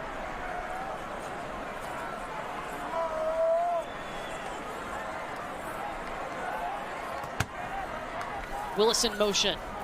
Major gets the handoff. Bouncing around, bouncing forward to the 41-yard line. Stopped by Cole Maxwell. Another good job by the offensive line of really nothing really being there, but using their ability to be physical and pushing people off the line of scrimmage allows Major to pick up a couple more, and now sets up a very manageable 3rd and 3 for Dillon Gabriel. I wouldn't be surprised if we see a bit of a play-action fake here, maybe a run-pass option, or at least, you know, an option with the running back, and maybe Dillon Gabriel can do something with his feet. He lets it fly to Gray. Got the first down just short of midfield. You know, good job by Jeff Levy in terms of what they're doing offensively, and really kind of going like an accordion, running inside, and then putting a lot of pressure on the middle linebacker to cover Gray on the perimeter, and he can't get there as Gabriel's very accurate with the throw. 7-yard pickup. Gabriel on the move, dumps it off to Gray. He makes the catch. Dylan Doyle is tired. He's been chasing Eric Gray around for the last 2 plays, and that time he just kind of gave up on the play. He kind of stood there assuming the ball was going to go into the ground. Instead, Dillon Gabriel puts it right at the feet of Eric Gray, who makes the catch and picks up about 7 yards. You can tell there's some major trust between Dillon Gabriel and Eric Gray. False start, number 9, offense. 5-yard penalty, still 2nd down. It's on the tight end, Braden Willis. Pre-snap penalties are just absolute killers to momentumless drives. But you're right. You're right about Eric Gray. That's the 8th penalty today for 64 yards. He shifts a little bit while Drake Stoops is in motion. But you were right about the Eric Gray, Dillon Gabriel relationship. There's a comfort and there's a confidence between the two. Gives it to him again. I mean, the coaches have said numerous times, Eric Gray is the last one off the practice field. He's usually in the football facility by himself. He's there late, he's there early. Game means a lot to him. This team means a lot to him. Well, it does to a lot of these players, right? I mean, it's been a lot of up and down this last offseason with the departure of Lincoln Riley, a new head coach, and all the changes and what the culture wants to be here. To the 46-yard line, back to it'll be 4th down. Christian Morgan stops. I mean, good job, but I honestly think that Jeff Levy knew that they were probably going to go for it on 4th down when we start this 4th quarter. And so we'll see. That's the end of the 3rd quarter. One more quarter of football coming up between these two. Baylor leading Oklahoma 31-28, but 4th down coming up for the Oklahoma Sooners when we come back to Norman.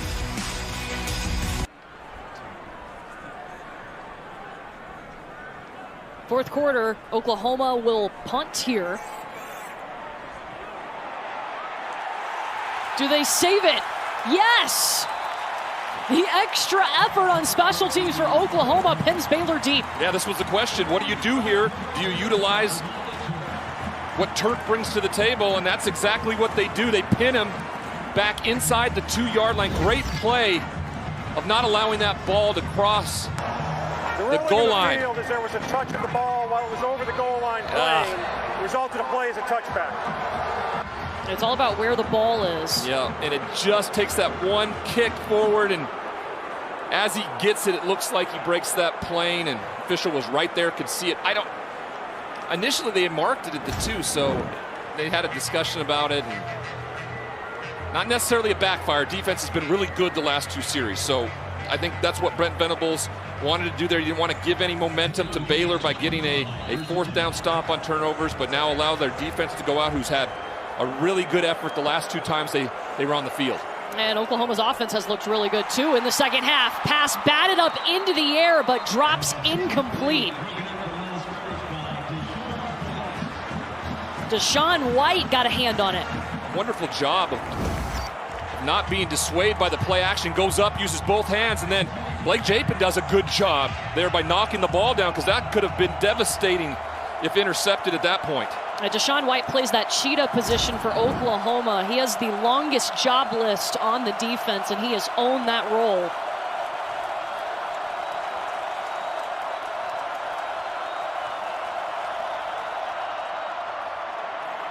They stick it with Squirrel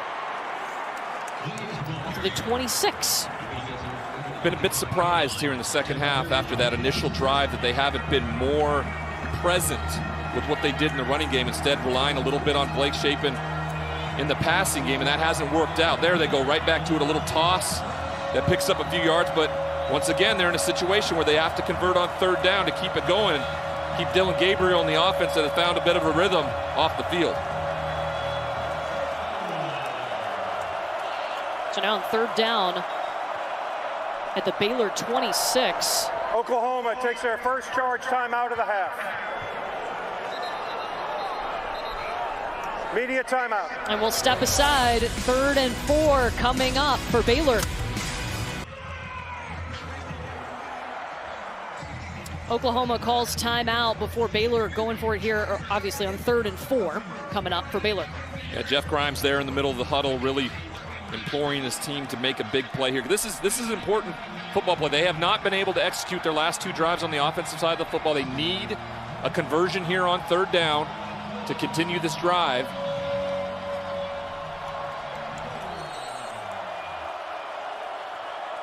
Shapen has Squirrel Williams with him.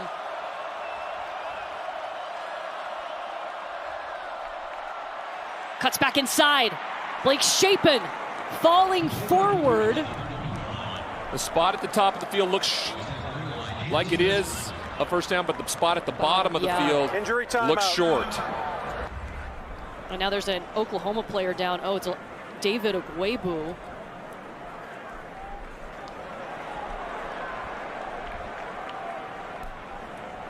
Ted Roof, when we talked to him yesterday, really talked about Ogwebu and how more comfortable he is in the system, and it's what's made him such a dominating force for this defense. His ability to chase from that middle linebacker position has been incredibly important, right? 68 tackles coming into this matchup. And 72% of his tackles have been over the last 5 games, so he's getting better. This is going to be short for Baylor as Ogwebu is able to get up, but still favoring that left arm. I think it's a pretty good spot. His knee looks like it goes down with the ball short of the 30-yard line. This is big. I mean, this is what Dave Aranda does. He goes for it on 4th down. He's aggressive. They have to go under center. Kind of a little sugar huddle here as Blake Shapen goes up to the line. Squirrel Williams is the back. Yeah, I think they're just going to try to get him to jump offside. They're going. They give it to Squirrel. He's got it. Wow. Wow. Going for it at the 30, their own 30. I mean, that is a ton of confidence in your offensive line, knowing you can pick up 1 yard. Baylor 3 for 3 today on 4th down. Extends what they have been really, really good at this year, and that's executing in those situations. And biggest difference for me from what Oklahoma did earlier in the game, right, is they lined up in shotgun rather than under the center, and it just allowed. I didn't think they were going to run a play there, Courtney. That surprised me, and well done. They convert 66% of the time on the season. This is Quaylen Jones to the 38-yard line, forced out of bounds by Danny Stutzman. Good job of staying patient, parallel, and then putting his foot in the ground and finding a little hole, and uses his physicality. Shove around Stutzman a little bit as he steps out of bounds and has a nice 8-yard pickup. Does that give the offense some juice when your coach trusts you on a big situation like that? 4th down? Yeah, especially if you're an offensive lineman. You just feel like you can do anything in these moments. Jones again. Moves the chains. When we talk about those 4th down conversions, and when you said the 60% thing, it made me think of the Ron Burgundy line, where 60% of the time it works every time. Yep. Hey, it's worked every time today for Dave Aranda. It definitely has.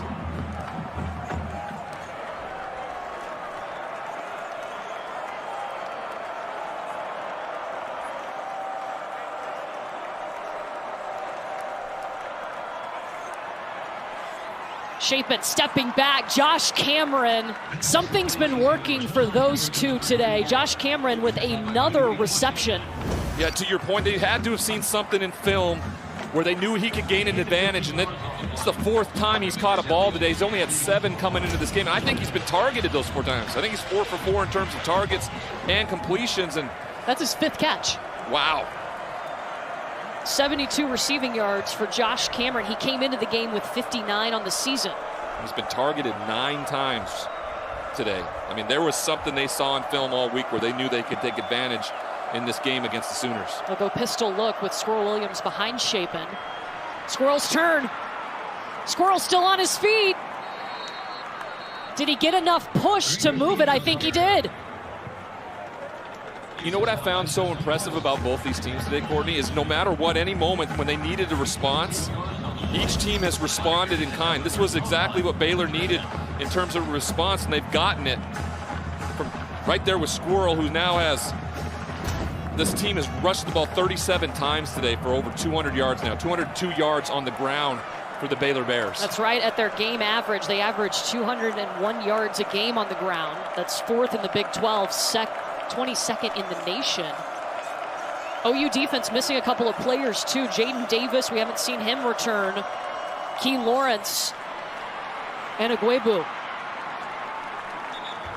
They just give it to Squirrel, and he just keeps the chains moving. You know what's been so good about him today is in this rushing game and how they space everything out with the offensive line. His patience behind the line of scrimmage. Watch as his offensive linemen just move that zone and continue to push down the field. And Squirrel Williams just waits his time, just waits it out until he can put his foot in the ground and explode and gets another 1st down to move the chains. Yeah, if you're just joining us, Richard Reese had 36 carries last week for Baylor. Squirrel Williams returning this week. He has 21 carries. Reese only 4 today. Here's Jones. Out around the 10. I mean, when you're a running back and an offensive lineman, when you hear that play call come in and you get told you're going to go for it on 4th and 1, this drive here, 8 rushes, only 2 passes. They've just imposed their will, and both offensive lines have done that in this game when they needed to. And sometimes offensive coordinators get out of their head a little bit, but you got to get back to what you do best, and both these teams are doing that so far in the 2nd half. Shapen turns around and hands it off to Quaylen Jones. He's got room into the end zone. Quaylen Jones. That's his 6th rushing touchdown of the season. The left side of this offensive line on this drive alone has just been epic in how they've pushed the defensive line for the Sooners back on every single play. They've extended them. They made the holes widen, and then the running backs did a tremendous job of finding those and then exploding for big plays. That was an 11-play, 80-yard drive. Took up 5 minutes and 35 seconds. 9 rushing plays, 2 passes.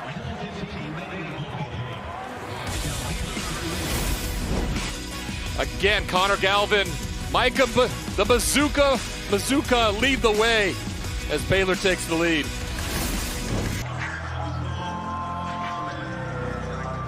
Baylor extends its lead back to a 10-point game. 9 minutes, 15 seconds left. This is a big game for Baylor when it comes to the Big 12 standings. They're not out of the Big 12 hunt.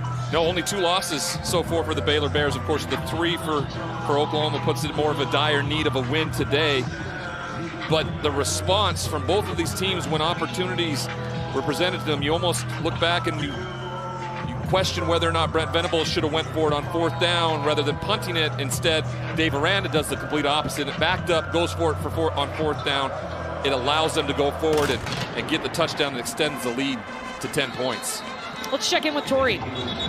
Courtney, Coach Venables is getting pretty fired up down here on this Oklahoma sideline. I think we're seeing a little bit of that focused intensity he told us about this week. He's been getting in players' faces a little bit, talking them up. But he told us this week when he does that, he's never just yelling at a player. He's always talking to them about details, about things he wants to see them do better. I think that's what we're seeing down here on this sideline. And the details, all the little things, they're magnified. 9 minutes and 15 seconds, so room to work. They can run the ball still, do you think, Ryan, here? Definitely, with the amount of time, they can still run the football and get within one score, and then you have to deal with the clock and management and things of that nature. It's been the difference in the second half. They've committed to the ground game as Dylan Gabriel scrambles and slides about the 27-yard line. They look like they have a little, intensity to them and where they want to go, more up-tempo, because they know that time's a factor, especially being down 10.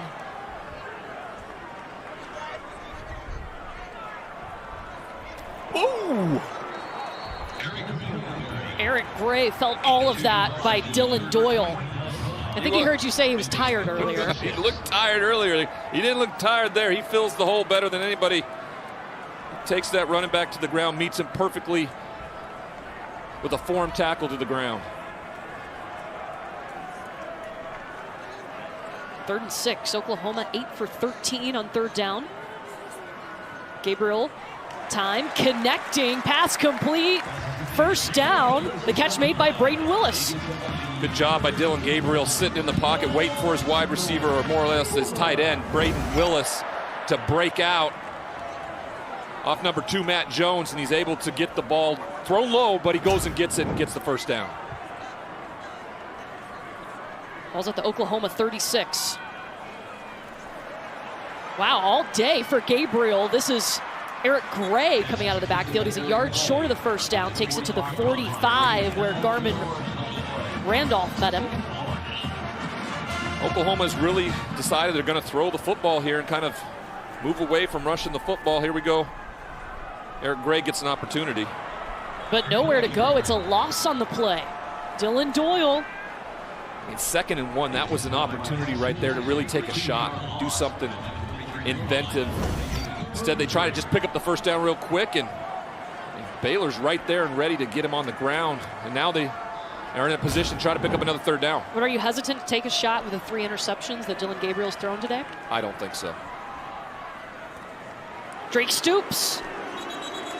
You hear the crowd. Stoops. 1st down.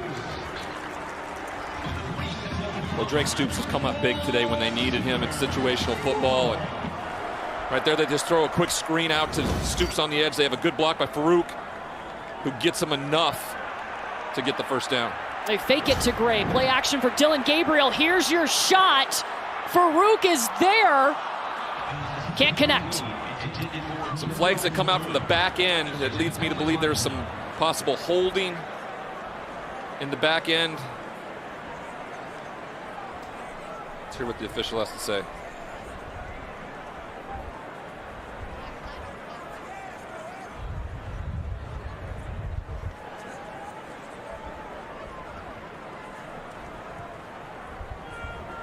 Illegal substitution, more than 11 players in the field, defense. 5-yard penalty, 1st down. It's counting them up there on from the back judge.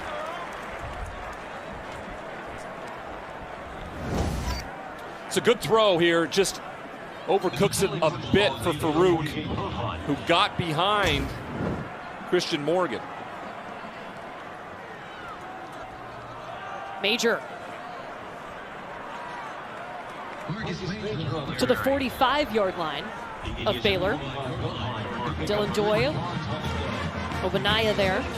You have to be aware of the clock here, but it's not something that has to creep into your mind. You want to execute and you want to get points regardless of how many that is at this moment. Marcus Major gets the call again.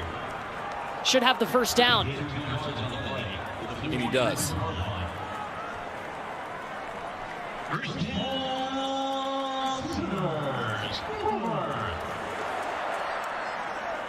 Clock moving.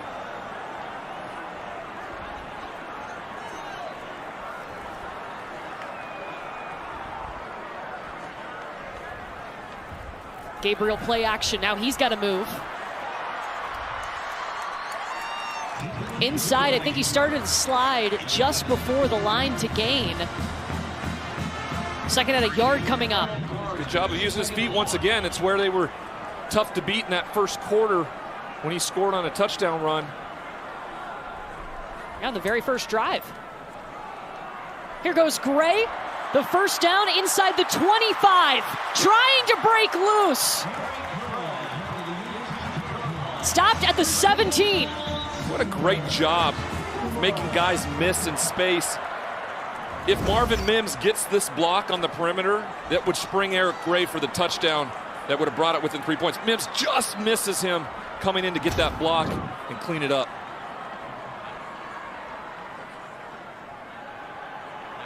Gabriel looking up top, he'll dump it out to Eric Gray. I mean, this second half has really become the Eric Gray show. They've gone to him on the ground, they've gone to him in the air. And I would expect, as he trots off the field, for him to be a big part of their game plan moving forward if they want to get back in this thing. Yeah, he had 9 carries in the first half, and now that total for the game is up to 22.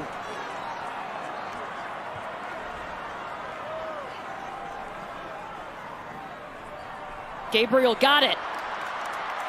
Turning the corner. Can't punch it in. This time Marvin Mims is there. He gets the block that springs Dillon Gabriel around the edge that puts him inside the 2-yard line. This is just a great pull and an option look. And he just gets to the perimeter, and Marvin Mims gets a big block on that perimeter to spring him out to the outside. They put Stoops in motion. Eric Gray is the guy. Eric Gray, touchdown. Responsive football in this second half.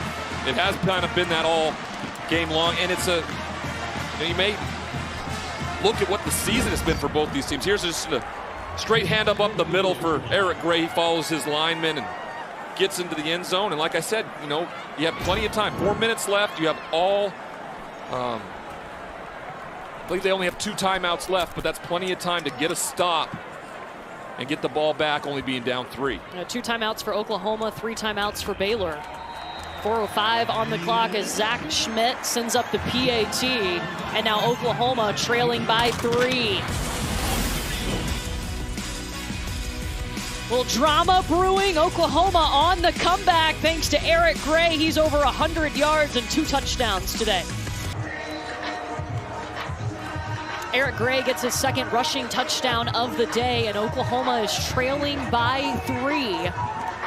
Defense ready to go back to work, and for Baylor, they just want to eat up as much of this clock as possible. I mean, this will be the epitome of what situational football looks like in terms of the 4-minute drill, where everybody in this stadium, everybody anywhere near Norman, everybody watching on Big 12 Now, ESPN Plus, Baylor's going to run the football. Can you stop them?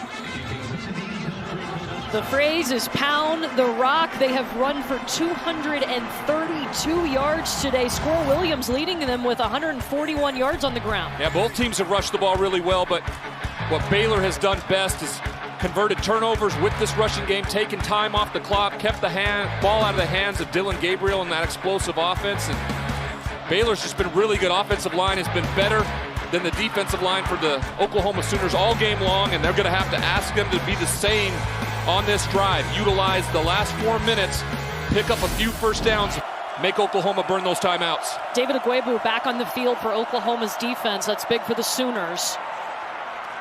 And of course, they run it with Squirrel. Danny Stutzman in on the stop. These are the 2 featured backs in this game today. We thought it would be the freshman Richard Reese, but it's been Squirrel Williams' day with 141 yards. Yeah, he's done a tremendous job. 6.7 yards per carry. And Eric Gray on the other side. Every time his number's been called, he's been up to the challenge as well. Both have 2 touchdowns. Good job by both coordinators knowing what they had and what they were going after. Williams again.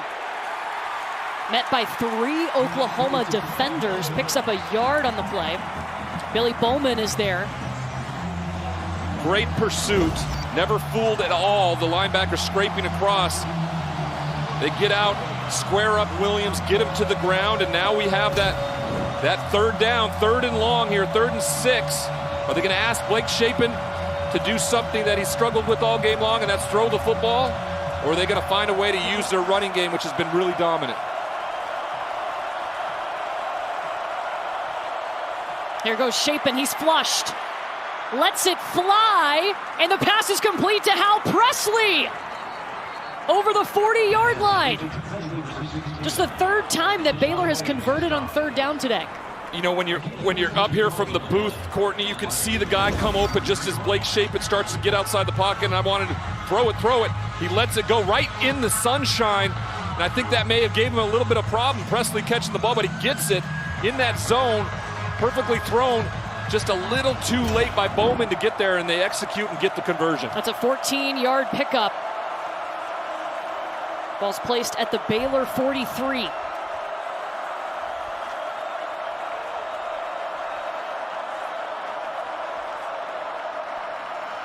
Richard Reese. When do you start using timeouts if you're Oklahoma? Yeah, they just did right there. So Second charge timeout of the half, Oklahoma. We'll step aside. 2 minutes, 11 seconds. Timeout. Media timeout. Oklahoma has one timeout remaining. It's second down. Baylor with the ball on its own 46-yard line. The Bears trying to beat Oklahoma in back-to-back seasons for only the second time. The first, 2013-2014. I expect them to run the ball here, make Oklahoma use and burn that final timeout. And they will with Williams. Right to midfield. Another wonderful job by the offensive line of just moving people back off the ball, allowing Squirrel Williams to find a little bit of light to get it into a very manageable now third down for this football team. And even if you don't get it on third down, Dave Aranda going to go for it on fourth down, you would think? Well, with no more timeouts, yeah. I do think if he's willing to go for it, backed up like they were earlier, if they get the first down here, game is over. And so that's exactly what you want from your 4-minute offense. We thought maybe he would take two first downs. That's exactly the position that they're in right now. It's a matter of whether they can do what they've been doing all second half, or Oklahoma stiffens up and gets a stop. It comes down to the fact that, I mean, Oklahoma's dominated on the offensive side of the football in terms of yardage. 500 total yards. Yeah, 500 yards of total offense so far. The turnovers have been the story in the first half. Second half, no turnovers. Right, there's been a better game, back and forth, but the turnovers in the first half are what Brent Venables and this team are going to point to, and the reason why they lost the football game, because it's been competitive, and it's been a lot like Oklahoma's season, right? It's been up and down. They've made some mistakes, they've made some great plays, yet they're in a very familiar situation this year, and facing the fourth loss right in the face if they can't get a stop right here. Blake Shapen goes under center. He has Williams behind him in the backfield. Neighbors in motion. It is Squirrel Williams. Oh my goodness, Squirrel! Go down. Got to smart. So smart. They need to burn the clock. I always tell players when I'm talking to them about game and time management, the other team can't win if they never have the opportunity. And if you score there, you give Oklahoma a chance. Oklahoma will not see the football again, and they will win this football game. So very smart. That is Dave Aranda understanding, teaching his team. The offensive line was pure right there. If you want to look at how you block up a cutback zone run, take a look at that final play by the Baylor Bears. Squirrel Williams has been fantastic today. 25 carries, 192 rushing yards. He had 209 rushing yards coming into the game on the season. Yeah, he's been special. You heard Dave Aranda at halftime on the way out talk about him. I mean, you rarely hear a head coach talk about like the overall view, the peripheral of a player instead of what's going on in the game. He talked about what he's overcome and how he's gotten to the place, and what a great game for him. A game that we didn't see coming. We assumed Richard Reese would get a ton of the play calls, but they've been really good with Squirrel Williams running the football. It was injured in the 2019 season, the 2020 season. He's been banged up this year, but he has been the hero today, the workhorse for Dave Aranda's squad. And he's done it behind what has been a great offensive line today. Oh, they've been so impressive. And that's the pound the rock mentality, right? Being able to do it up front.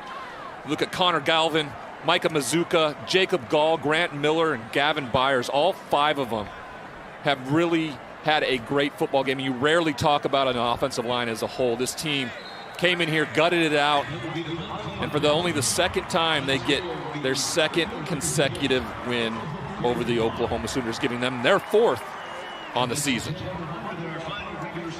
Baylor still in the hunt for that Big 12 championship. It's not totally out of reach. They came in, took care of business today. What a fun football game, though. Wow. Yeah, I'm just really impressed with how they've bounced back. The 2 losses in conference, right, to at the loss on the road against BYU back when BYU was pretty much firing on all cylinders on the road in Utah there. The loss to Oklahoma State and West Virginia. Yeah, the West Virginia one, it was a good game played by Baylor. Yeah. It really was. They executed well. Blake Shapen had a good football game, but West Virginia at home at night in Morgantown, it's always a tough place to play, and they found a way to win it. They found a way to gut it out, and now Baylor's back in that same situation. They're going to keep presenting, but TCU looks good. We'll see what Kansas State does against the Texas Longhorns tonight. That will be a big one. Surprised that Texas is a favorite in Manhattan, but they are. Yeah. That surprised me a little bit because who goes at quarterback too for Kansas State? I don't think it matters. Yep. As long as you're wearing purple in the Big 12 this year, you're dominating, it looks like. Baylor has K-State left, TCU, and then they'll play at Texas to close out the season. Well, that's the thing I wanted to talk to you about. When we were looking at the schedule, talking to Dave Aranda, I said, this is the first of the gauntlet, right? I mean, if you can get